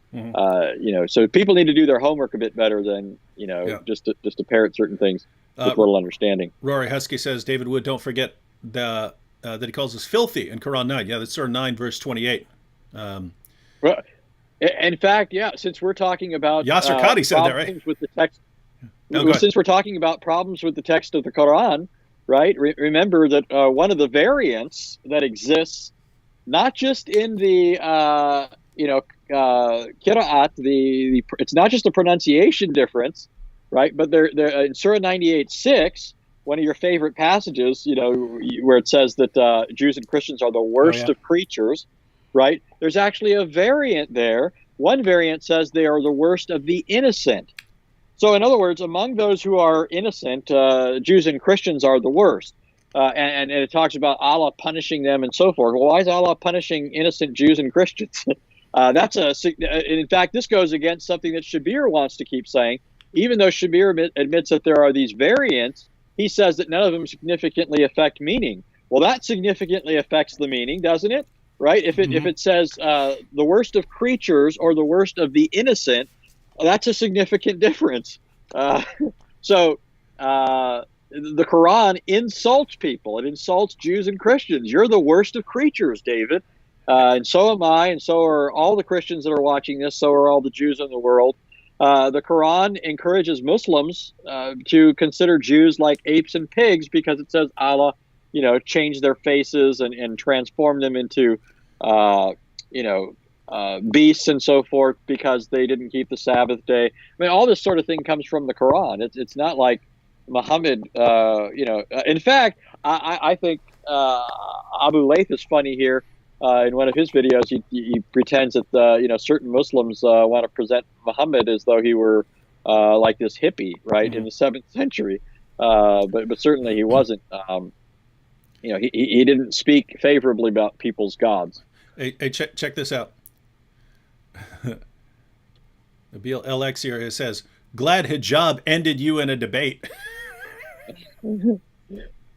Wait, that must be something that happened before, in which case, if it was the end, I'm kind of having trouble getting that to comport with the fact that we're sitting here right now. Allah praise for Muhammad, not to Muhammad, Anthony. I mean, and we can revisit that whole... And I'm a Salafi, but I laugh at the Salafi view of God. Yeah. Here's what's hilarious. Hijab has ended precisely one career. Yeah, Yasir Qadhi's, and it wasn't in a debate. Anthony, this would notice. So this is a YouTuber, Muhammad Hijab, inviting Sheikh Yasir Qadhi, so a Muslim scholar, onto his program to get the scholarly truth to the people on YouTube, and then completely torpedoes Yasir Qadhi's entire career, so that now he's scrambling in full panic mode, deleting stuff, embarrassing himself. This would be like me inviting, hey, William Lane Craig, will you come on my live stream with me so we can talk about some interesting issues? And I get William Lane Craig on here, and I start saying, now you said this, I really want to know about this, what about this? And he's saying, I don't think I should talk about that in the show. Too bad, you're going to talk about it. And then everyone hates William Lane Craig, and he loses his job. That's basically what this would be like. That's what just happened. And so, wow, hijab, sinking careers. Go ahead. Yeah, by the way, it reminds me Hijab's remark when he says, we will refute you. I I don't know if you've ever read Joseph Smith, the false prophet that founded Mormonism. He has this discourse where he says, and I remember this verbatim, I used to live in a context where there were a lot of Mormons, but there's this discourse where he says, "You have imagined and supposed that God was God from all eternity. I will refute that idea and remove the veil." Right? So that's an exact quote. That's verbatim. He says, "I will refute that idea and remove the veil." What's funny is when you look at the rest of the discourse, he never gets around to refuting it. He never even addresses it, really. So, I bring that up here because when I heard Muhammad Hijab saying, "I will refute you," it immediately made me think about that. And now, I don't know how long it's been, but I don't think we've heard a refutation yet from Muhammad Hijab, have we? We haven't heard Muhammad Hijab, and I'm not pretending that he was saying he was going to do it the next day or what have you, but still, it's been a bit. When is this refutation coming? When are we going to hear this grand refutation of Yasir Qadhi?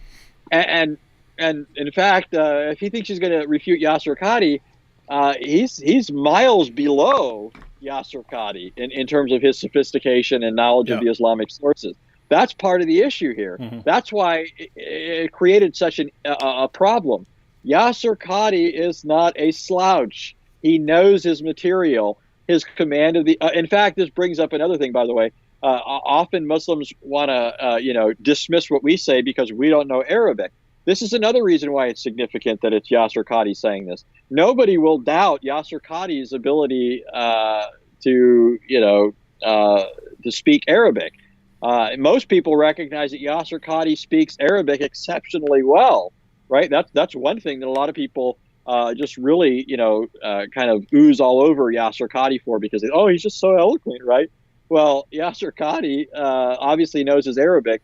And so, I mean, I don't know who Muhammad Hijab is to even, pretend that he could go 5 minutes round and round with Yasir Qadhi if they were seriously going at it. But in any case.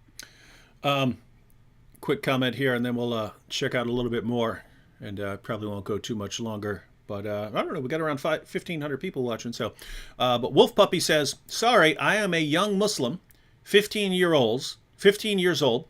Haven't studied Islam like most people in my age, but I think you guys are misleading viewers with fake evidence that the Quran is fake." I'm not sure what you mean by fake, Wolf Puppy. We're not saying it's a fake book. We'd say it's a fake revelation from God, right? It's not a real revelation from God, and we offer arguments for that. But 15 is a good stage in life to start studying these things because the real issue that we've been focusing on here, Wolf Puppy, is that Muslim apologists and scholars say things that they know are false to young Muslims like you. And they'll tell you things like, the Quran has been perfectly preserved right down to the letter. It's a miracle of Islam. And so you, Wolf Puppy, they'll send you out to go talk to Jews and Christians and things and say, your scriptures have been corrupted, but my scripture has been perfectly preserved right down to the letter. It's a miracle. And this shows that my religion is the true religion, the final religion. But what they told you is a total lie.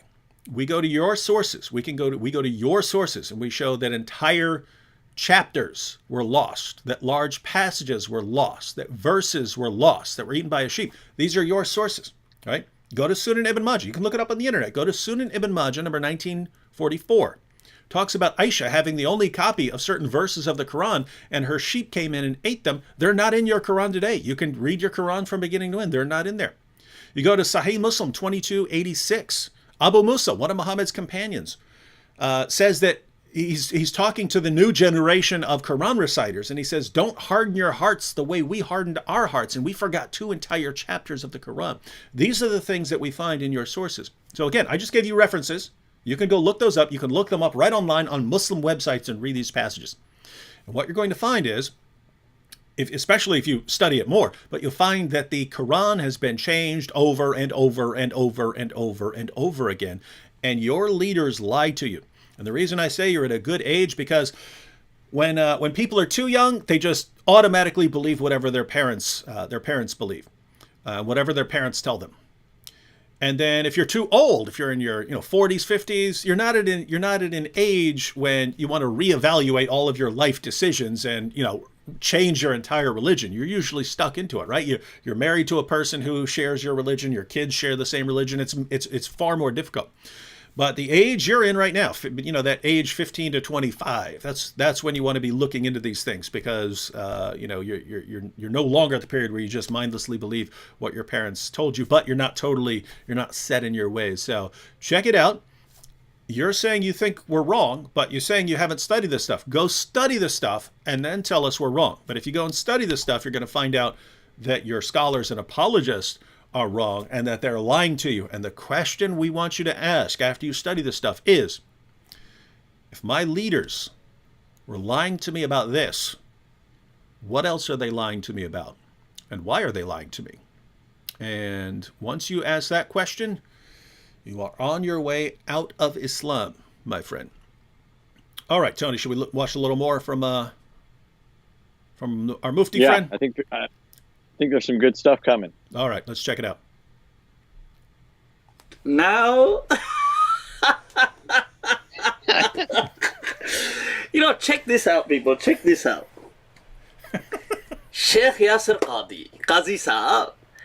Qadhi Saab. When, look, this is my nasiha to Americans. Americans really don't know how to handle this stuff. Two things they can't handle.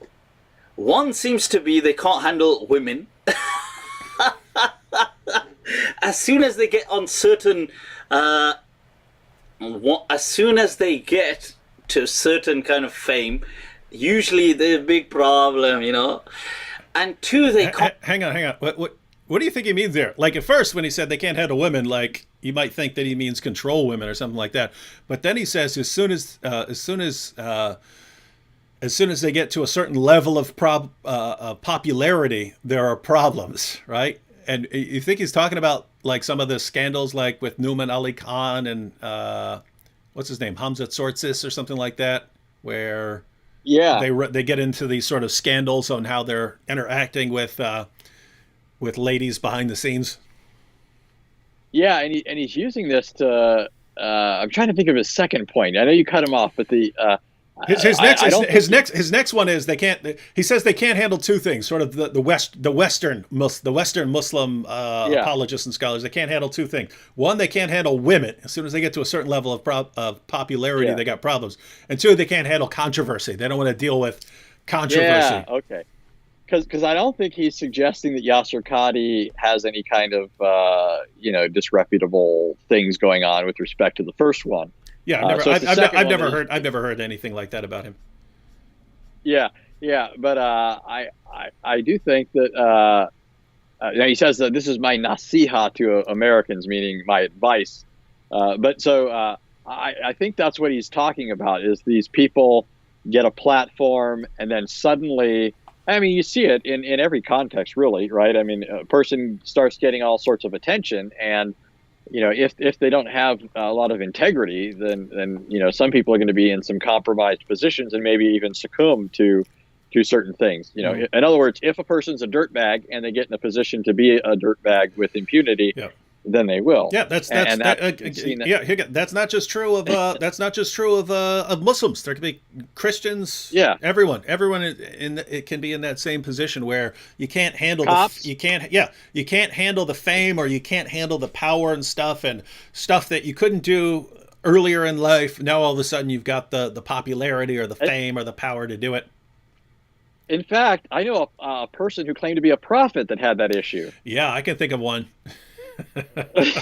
Matter of fact, that's a perfect example, right? Muhammad, once he reached a certain level of popularity, there were problems.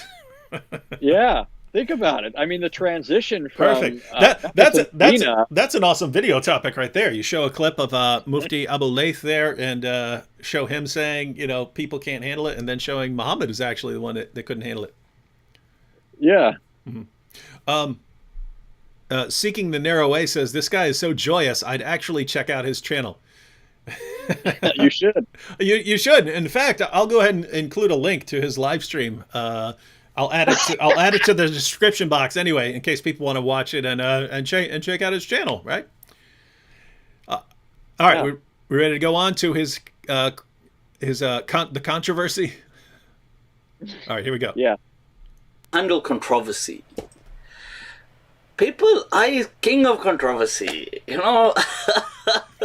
Come ask me and I'll help you out. I'll give you some tips. Qadhi Saab, Yasir Qadhi,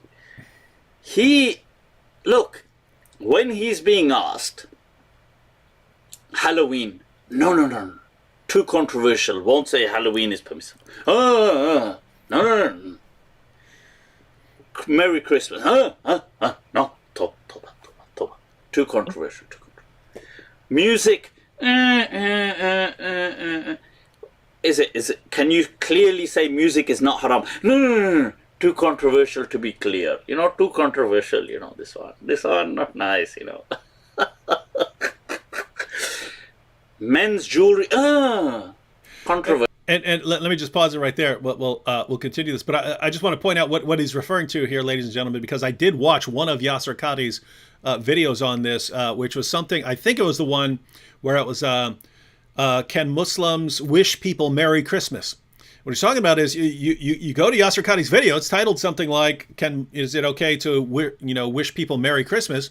And you watch his video, however long it is, 3 minutes, and he keeps talking in the video, but you finish the video and you're like, what's the answer? I don't know, right? He talks, but he doesn't actually answer the question because he doesn't want to come down on one side or the other, because then people are upset. And you can look at the comments section, and it's a bunch of Muslims going, can we wish Merry Christmas or not? What was it? And so Mufti Abu Layth here is pointing out he doesn't want to answer all these questions on Christmas and Halloween and music and hijab and all these things because too controversial, right? I don't want to upset and offend people with this controversy. And then he's gonna bring it home here in a second.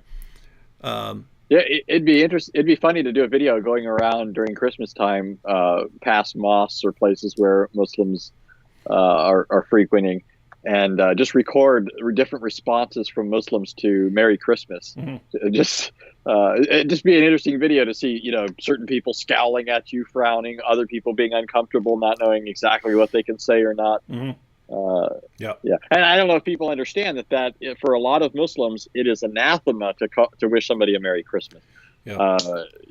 For somebody like Muhammad Hijab or Abu Musab, some of these guys that have some very well-known YouTube channels, they'll come right out and tell you that if you wish somebody a Merry Christmas, you're committing shirk. So that's why it's a big deal. And Yasir Qadhi is trying to avoid the attack of anybody on any side of this. Mm-hmm. All right, so now he's going to get this part's hilarious. So he's saying he's avoiding. Yeah. He's avoiding all these controversies, and then he's going to talk about which controversy he decides to start with. Here we go. No. Acha. Hijab, too controversial. Beard, too controversial. Bukhari Gate, can we speak about Bukhari Gate? No, too controversial. Acha. The first controversy he wants to begin with is the Quran isn't preserved.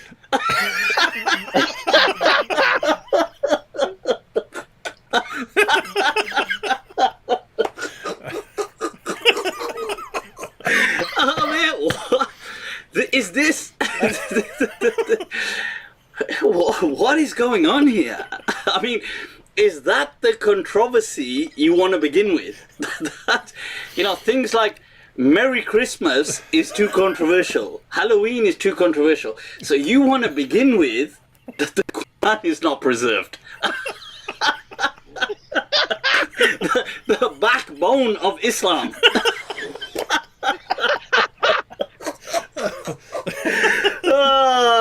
This is the thing, Oh wow. And people might say that, but Mufti, you're being harsh on him, but am I? Because in all honesty, did you catch that? He says you might say, Mufti, you're being too hard on him, but am I? This guy's fun. No matter Look, no matter how many times I've heard that, he makes me laugh. yeah, that is yeah. Look, everyone in the comment section. I love this guy. Everyone's laughing. Everyone's everyone's saying they love this guy. It's funny. Everyone's gonna go to his channel, and there are gonna be people like, I converted to Islam because this guy's laugh is so awesome. Yeah, no, just so everyone knows, I mean, I've probably heard this like 5 times. I heard it when it first came out. I sent it to David. Mm-hmm. I was listening to it earlier on my way to get some coffee. I mean, I've heard it several times, and it still makes me laugh. This is I know. I mean, yeah, I've watched it a couple times, and I think this is hilarious. Is he always like this in his videos, or is it just like this particular situation is making him crack up? I can't say he's always like this, but he's often like this. So he's, at first when I saw him one time and I thought, this guy, I think he's just a joker. Maybe he's just, because I don't think I watched a topic that was very interesting, and I just thought he doesn't really know what he's talking about. It was just an initial thing, a first impression. I have a much greater respect now for how much he does know, because I've listened now to a lot of different things from him. And he has done his homework. He's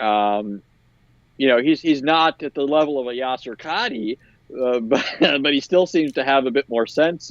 Especially when you, and of course I'm here making a distinction, right, between knowledge and common sense, right? He seems to have a good bit of sense about him that goes beyond Qadhi. Yeah. Because he recognizes just how absurd it is for Yasir Qadhi to avoid controversy when it comes to Halloween, when it comes to the beard, when it comes to wishing somebody a Merry Christmas, but then just stumble right into the biggest of all issues in a discussion with Muhammad Hijab.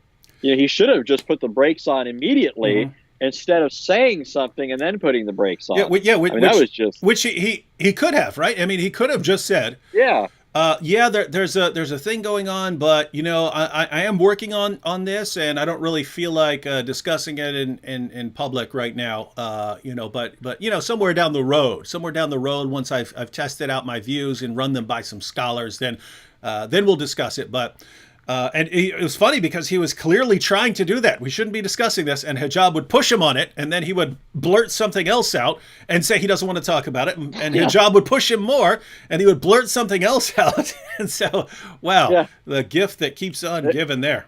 It's like having cheeks full of air, and somebody's over there poking your cheeks, and you're trying to keep your lips closed, right? Yeah. Here's Yasir Qadhi sitting on all these problems, and he knows it. Yeah. And Muhammad Hijab is poking him, thinking he's going to get the answer he wants, but instead ends up getting an answer that leads him to say, "I will refute you." No, it was very clear the entire time that, I mean,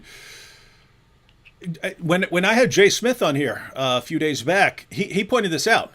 When Hatun Tash and Jay Smith, they showed up with 26 different Arabic Qurans to Speaker's Corner, and they actually had pictures of the Arabic blown up to compare them side by side so that people could not, so that people could tell that they're not the same. And they're actually having Muslims in the audience saying, read this and read this. Read this and read this. They're different, right? Hijab was there, and he's going, everyone come away, right? He's telling everyone to get out of there. So Hijab, he basically understood, hey, they've got something here, and I do not know how to answer it. And these Muslims here do not need to hear this. They need to be called away from this. They need to get away from this until we have an answer, right? So what happened is Muhammad Hijab, he gets Yasir Qadhi on his show. Finally, we can solve all of this. We can solve these problems. We've got a scholar who's been dealing with this stuff for years. He can come on here and explain all of this stuff, and I don't have to worry about it anymore. And then when these non-Muslims show us all these different Qurans, we'll have the answer from Yasir Qadhi. So he really seemed to think that Yasir Qadhi is just going to give the answer, and all it was is, we should not be talking about this in public. Our answers cannot stand up to scholarly scrutiny. We have nothing. This is no joke. This will shake the foundations of our belief, and so we have to keep quiet about it. But Muhammad Hijab, he still thinks, oh, there's a simple, easy, straightforward answer. If I could just squeeze it out of Yasir Qadhi, I could just keep squeezing him. You will give me the answer. Don't say take your class. Give me the answer. I'm gonna squish you. I'm gonna squeeze this answer out of you, Yasir Qadhi. And Yasir Qadhi, the more he squeezes him, the more of his doubts and admissions come pouring out, like squeezing a toothpaste tube, and all this stuff's coming all over the place. It's just it's terrible, right? So now you've got this toothpaste squeezed all out of Yasir Qadhi, and Yasir Qadhi is just this empty tube left over now, and he's in panic mode. What a sad state. Again, here's I've mentioned this before, right? If Yasir Qadhi had not reacted to this situation by attacking all of us and saying we're Islamophobes and having stuff taken down, stuff like that, trying to cover it up, these guys deleting stuff, if they hadn't done that, we would have been defending Yasir Qadhi right now, right? We'd have been saying, guys, these are some difficult issues. As long as he's acknowledging that this perfect preservation nonsense is false, you got to respect his courage for being willing to come out with this stuff. Instead, it's attack everyone else. So now it's just funny. Now it's just hilarious that this is the situation going on because he showed his true nature. Go ahead. You were going to say something? Yeah. Well, real quick, there was a question a minute ago. Somebody asked about Bukhari Gate, and I actually mentioned this. Yeah, you talked about that now earlier. It came up. Yeah, he just used that phrase. He says, in the context of saying Halloween, no, we can't talk about that. The beard, no, we can't talk about that. Bukhari Gate, we can't talk about that.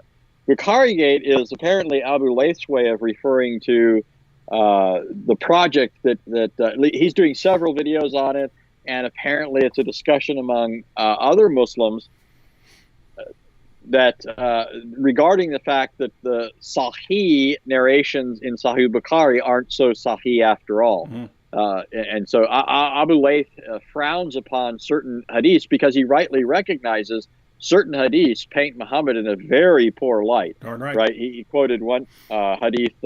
He goes through a lot of the same hadiths that we go through, but he also has some additional ones because he's looking directly at the Arabic, where, for example, in one of them, Muhammad's called a loser because he's trying to basically molest this woman who's pushing off his advances.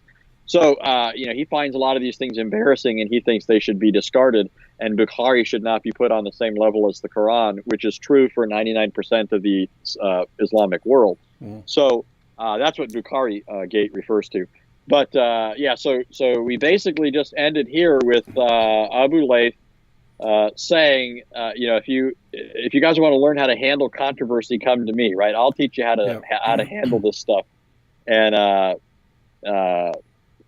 I'm trying to think of where he's going from here, but I know there are a few good more laughs that are left in Abu Layth here. You could just make a super clip of just him laughing, and it would be awesome. Ahmed Hassan here says Yasir Qadhi was taught by Orientalists. He doesn't speak for Islam. This is your work brought back to you. But obviously, if he had gone to the Orientalists and found out that they're wrong and they're saying false things, then it wouldn't be much of a problem, and he would say these guys are wrong. But what's the actual situation is, he said they don't have this red line that Muslims don't like to cross, and so they will just point out obvious problems. And what did Yasir Qadhi said? He said, we know they're right because they're quoting our sources. So he's pointing out that Muslims, they'll go with the comforting answer, right? So at first, Muslims don't know anything about these, Kirat and Ahruf. They don't know anything about Uthman burning Qurans. They don't know anything about this. Your average Muslim doesn't know anything about any of this. And you hear about it and you think it's a problem. And then the first imam or whoever or apologist who says, no, that's just this. You just accept it and you think you've solved the problem. And so Yasir Qadhi is actually breaking down that goes all the way up to the top of Islam. You go all the way up to the top Muslim scholars, and they're just accepting these little answers. And he's saying, if you go outside of our little box, and you actually go out to some scholars who are going to poke holes in that, he says they poke holes in it. And basically Qadhi is someone who's realized that Muslim scholars do not have the answers to these problems. He hasn't given up on Islam. He's still working on it. But as me and Anthony have pointed out, does there come a point when you realize there's just no solution because it's not true? That's what I think. All right, should we check? Let me add something here. It's only a half truth to say that Yasir Qadhi was educated by Orientalists. Yasir Qadhi was not only educated here in the West, he was educated. In fact, he went to the Islamic University of Medina in Saudi Arabia. Yasir Qadhi isn't, some chump. He in fact, one of the things he was credited with memorizing the Quran at 15. He went off to university in Medina. He got a doctorate in Western studies. He's been educated from both sides of the equation here. And so you'd expect somebody who has that kind of background, especially to be able to tackle this. He's the perfect sort of person who should be able to tackle this. He was educated in Islamic sources by Muslims at prominent Muslim institutions, and he heard the best that Western academia had to say in response to that. He's the perfect person then to adequately address it, if it can be addressed. The fact that he can't address it, hasn't addressed it at least yet, should be devastating to Muslims. Yeah, Anthony, I mean, just, because we follow these guys to some extent, but I mean, who can you think of who knows, early Islamic history better than Yasir Qadhi? I can't think of anyone where I would say this guy knows it better. Yeah, I mean, who's speaking to a Western audience and that sort of thing? No, I mean, I can't think of anyone. Yeah. So, guys, you might. I'll say, Muslims, this is no joke. this is no joke. And again. Yeah. See. I pointed out before, Yasir Qadhi's in touch with these other scholars that he's interacting with. So he's again, when he speaks, it's almost as if there are 40 voices coming out of his mouth, in the sense that if these other scholars at his level had an answer, then he would know it. Yeah. And he hasn't been convinced of anything. They haven't been convinced by him yet. They're working on it, and have been for 1,400 years. And so Muslims are attacking him, saying, he doesn't represent Islam and stuff like that because, he's been among the Westerners too long. Guys, if a Muslim who doesn't interact with the criticisms of Western scholars gives an answer, you should be suspicious of it, right? You should be suspicious. Yeah, that might be convincing if he's in a room full of Muslims who aren't going to challenge him. Could his theory actually stand up to the scrutiny of other academics who are going to actually challenge him seriously on this? Notice what they want. They want someone who isn't interacting with Western scholars and stuff like that. But why would we think your theory can stand up to scrutiny if you can't go out and be amongst people who are going to point out what your own sources say that refutes you? So, guys, it's almost like it's Yasir Qadhi or it's nothing, right? If Yasir Qadhi and all the research he's done in this area has not allowed him to come up with a solution, you might want to start wondering maybe there's no solution. All right, let's go. Let's watch a little more. Oh, what's that? Ready? Here we go. This is the thing. This is what you get. This is what you get for promoting this culture, creating this culture, and for even up until recently being a part of it.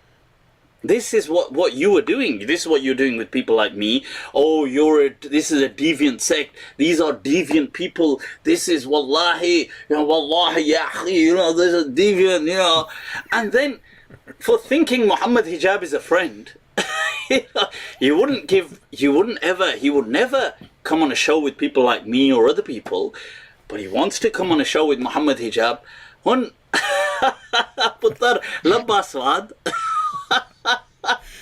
I just want to point out real quick. He's actually making an important point, right? You've got someone like Yasir Qadhi, and he's thinking, no, this guy's from the wrong school of Islamic thought. I can't interact with this guy. Whereas this guy seems like he could talk to pretty much anyone, and he's going to do so in a friendly manner. Whereas Yasir Qadhi's thinking, let me go with Muhammad Hijab and be interviewed by him, and he's really really, strict into his Salafi Islam. So that'll be a good showing. And his whole career gets torpedoed by doing it, which wouldn't have happened if he'd have been having a conversation here, right? If I mean, it seems like if he had said, I don't really want to talk about that. It seems like, the Mufti here would have said, okay, well, let's talk about something else. All right, let's go ahead and check out a little more here. This one not nice, my friend.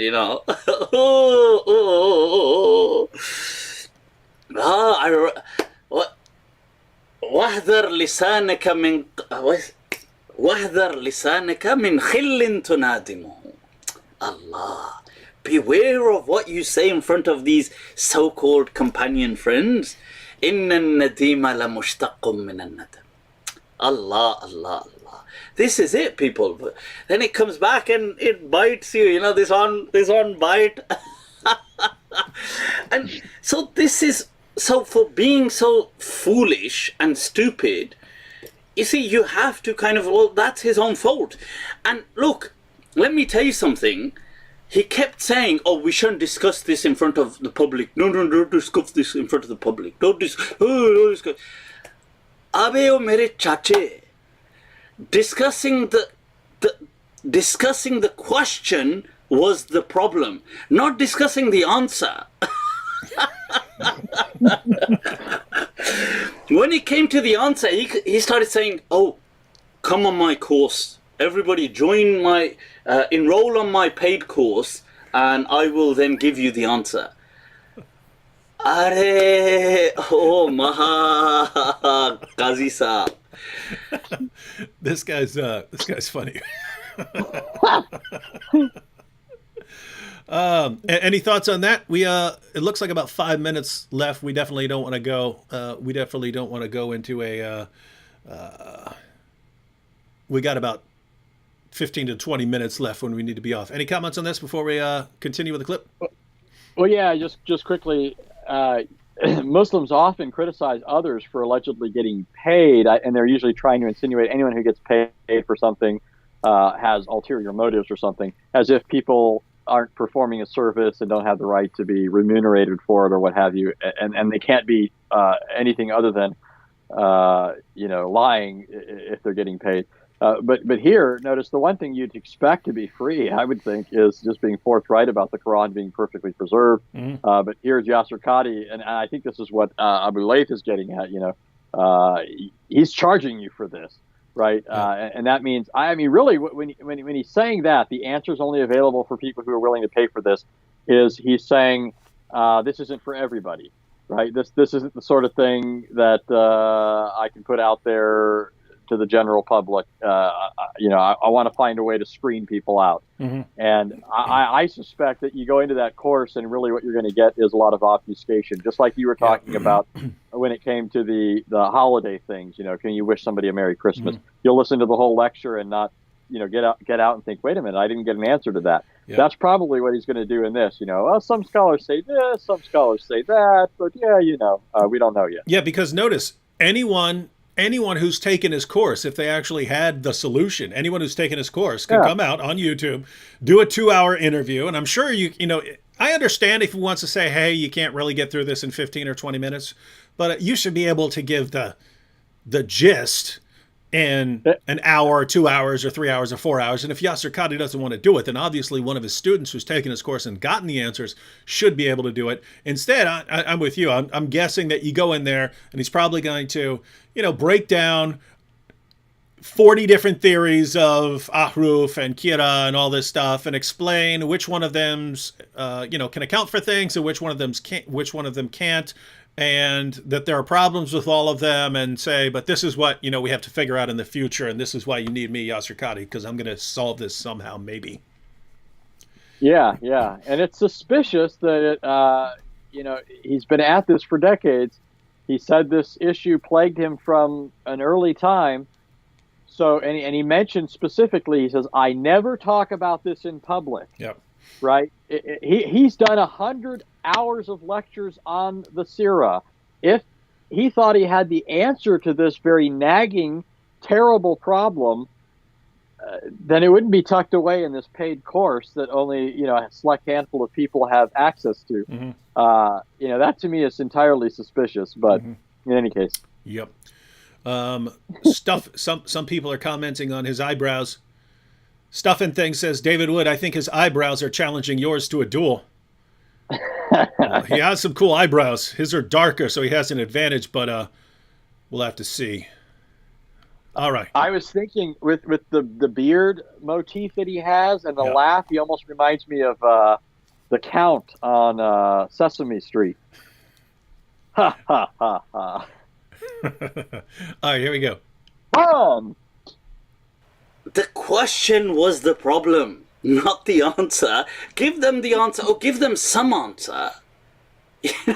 And then he's like, oh my God, I've got so much hate now. I've got so much hate. And because now the public are either going to force him to pretend he doesn't believe in in his problems and pretend that there's no problems that he sees, or he's going to have to own his truth and become further disowned. And it's chickens coming home to roost, because that was actually an important point there. What he brought out, right? So Yasir Qadhi says what he thinks, and then it's it's World War III on Yasir Qadhi from Muslims, and so what's he going to do? Is he going to stand his ground and say, no, this is my position, in which case he's ostracized by the Muslim community? Or does he have to basically lie about his position? Say, no, what I really meant is this. And of course we can solve that. It sounds, based on the follow-up, it sounds like he's going in that latter direction, right? Sounds like he's really thumping his chest and saying that there's no problem and he's going to go out and refute all these people. And anyone who says that he was pointing out a serious problem is just an Islamophobe who's just completely misrepresenting him or something like that. And so it's actually it would be sad if he hadn't been such a jerk to everyone afterwards, which is what he was. Yeah. And here again, I mean, it's the same methodology of Muslims when it comes to criticism. Earlier in the broadcast, we were talking about Muhammad. Somebody immediately started attacking you, right? When we talk about the Quran, Muslims will often bring up side issues. They'll bring up red herrings and try and distract everyone.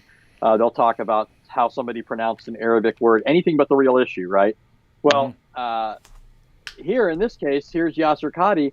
On the one hand, he when he brings up this issue, he says, hey, look, they know it's true because they can point to it in our books, right? Yeah. So now it's funny, though, because notice what he's doing. In the aftermath, you're referring to his comments after that interview aired. He started attacking people and talking about Islamophobes. What does that have to do with anything? Yeah. Abu Layth, he's talking about people like Jay Smith, right? He's focusing attention on people like Jay Smith or yourself or whoever else he saw in the aftermath making reference to his comments.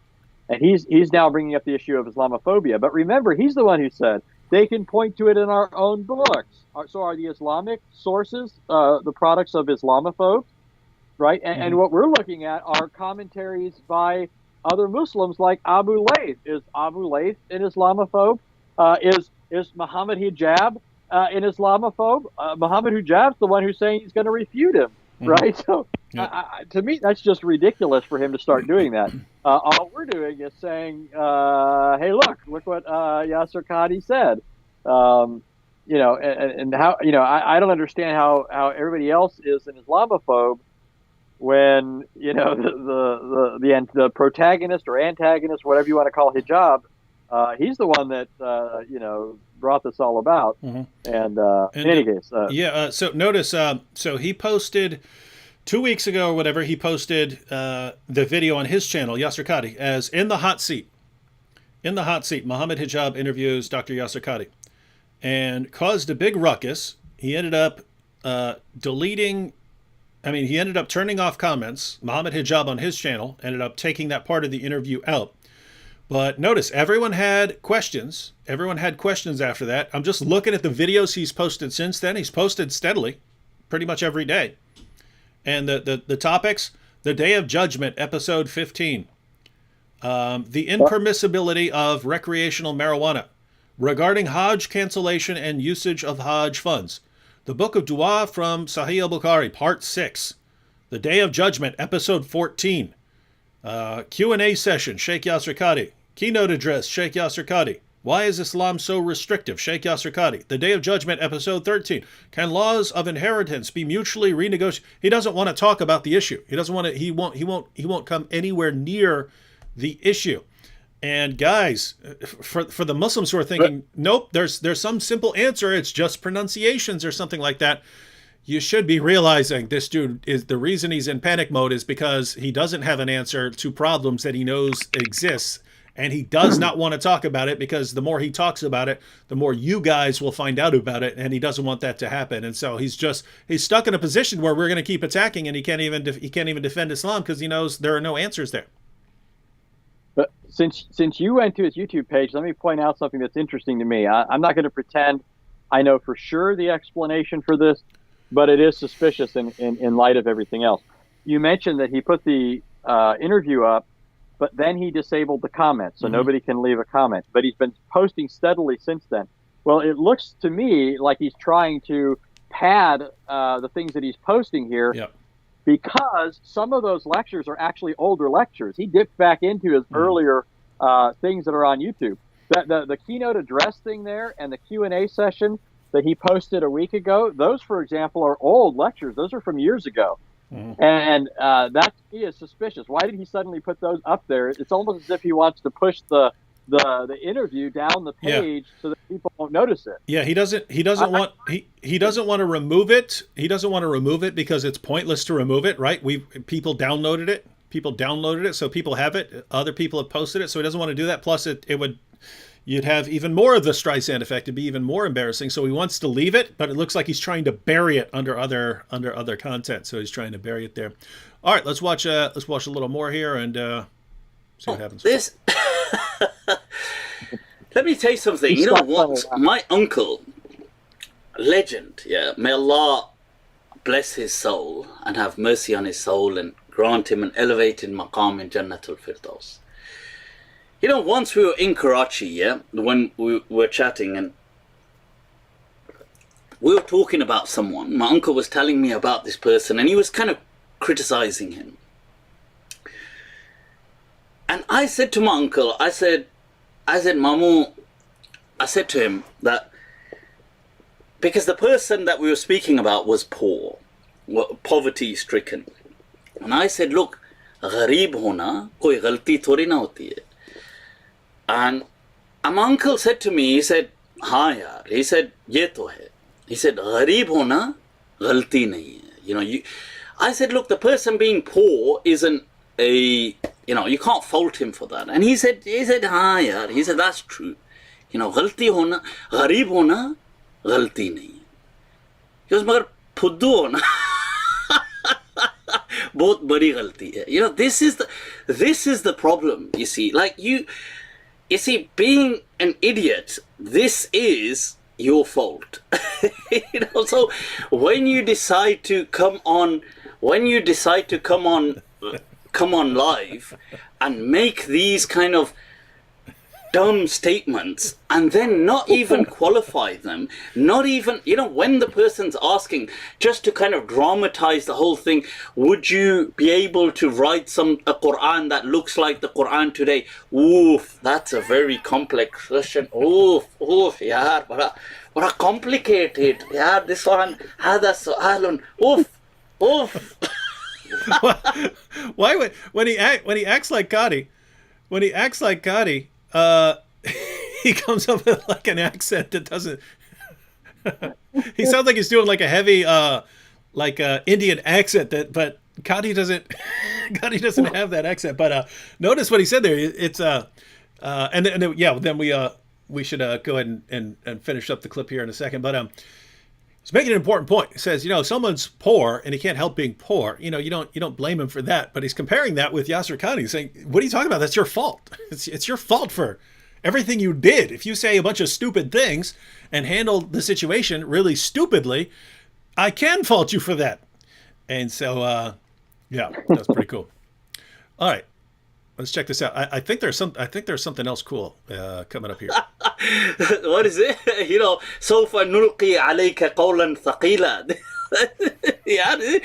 Yeah, what on earth is this guy on about? Just look, say what you have to say, and then just give some clarity. Say that, look, of course, the Quran is going to be the same Quran, yeah? What other Quran am I going to write? Oh, this is complicated, this one. And then people are obviously having a field day. Ex-Muslims are having a field day. Yep. Jay Smith is going on about it. He's made a whole video. That's true. All these Islamophobes are loving it. Yeah, we are. So this was the story of our beloved Qadhi Saab, who is right now heartbroken.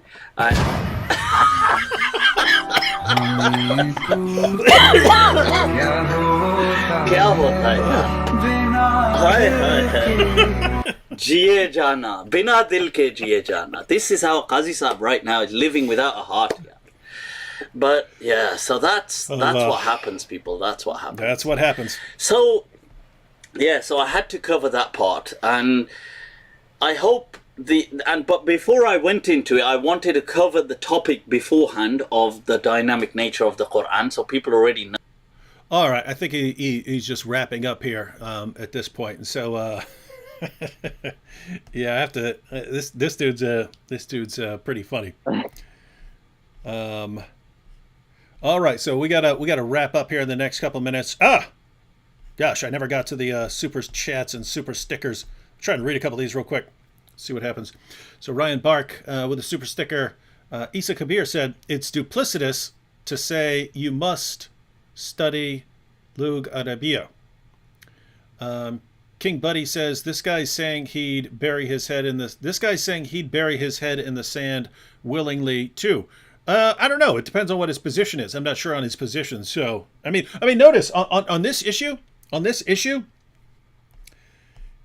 if Muslims had been coming out for years saying basically what Shabir Ali says, right? That, there were Muslims who just kind of memorized the gist, and there are some who tried to be more careful and memorize the exact wording, and we ended up with different kinds of Qurans, and then there was a problem with inserting the dots, and you had different dialects, and so yeah, it's not a perfect process. It's not a perfect process, but what we have, it's basically what goes back to the time of Muhammad. I would have a problem with it. I would criticize Islam on other grounds, but I would say, oh, okay, if that's your view on how your book came about, that's okay. Then yeah, there's you can't just do 5 minutes of research and destroy that view, right? But the claim that they came with, perfect preservation right down to the letter, that's just delusional and deceptive, right? So and you need all of 5 minutes of research to completely destroy and falsify that claim. And so what you have is 99 point something % of Muslims believing this silly, ridiculous claim that is completely false and can be refuted within 5 minutes of research. And that's kind of what we're going after. So I don't know what his position is. If his position is, yeah, you do have differences, and yeah, we're not sure about these things, then that's far more reasonable than what most Muslims believe. Rob Applegoo and Sarah Rainey with super stickers. Zook Midich in the super chat. Applegoo saying he agreed earlier when I was saying it's pathetic. Yeah, that was. Johnny Corey in the super chat, no message hashtag, says Abbas from Speaker's Corner says Hafs is preserved Quran, but Bukhari can't trust Hafs. Choose wisely. Yeah, it's just funny that Muslims basically picked one, and now Muslims say that's the preserved Quran. Sophia, and there were of course doubts about Hafs. Sophia Film says, as Sam would say, look, an evangelifish. So I think this is back when we were talking about our friend who said we're doing it all wrong. Max McCormick in the super chat. Sophia Film said, how much is the course? Don't know. You'd have to check that out. Chris K says, spent the last 5 days conversing with a man from Palestine on the Bible versus the Quran. I showed him that Allah committed shirk by making Jesus a partner in creation when Jesus created a living bird from mud. Yep, that is a good passage to go to. Jazz Beasley said, David, tell me how you find your scholarly works. I don't mean what you what do you mean by scholarly works? You're talking about in philosophy or in like in philosophy or in Islam or what? I don't know what you. And I don't know if you're talking about books or journal articles or what, but yeah, normally if you're looking for a scholarly work on something, you'd find it referenced somewhere. So you'd be reading a book on a topic, and then you'd see a footnote saying, that this research came out in such and such journal article, and then you go ahead and look that up. Animal says you can see the holes in Islam when you see the Islamic symbol of the crescent moon. Atu Amato said, Muhammad Nasser, when you have anything smart to say, they start attacking your opponent personally. Oh, yeah. When you don't have anything smart to say, start attacking your opponent personally. Yeah, that is a pattern there. Anthony with the heart emoji. AS says, David, where can I find the goat who ate the Holy Quran? It must be alive somewhere. It might have if it's actually miraculous. All right, we got to wrap up. Still some super stickers and super chats to get to, but we'll have to cover these things next time. But all right, Anthony, any final thoughts here? Yeah, I got some moth that's attacking me. No, I would encourage people to go check out Abu Layth because he's got a lot of other good stuff that actually undermines what a lot of Muslims believe to be the case. Mm-hmm.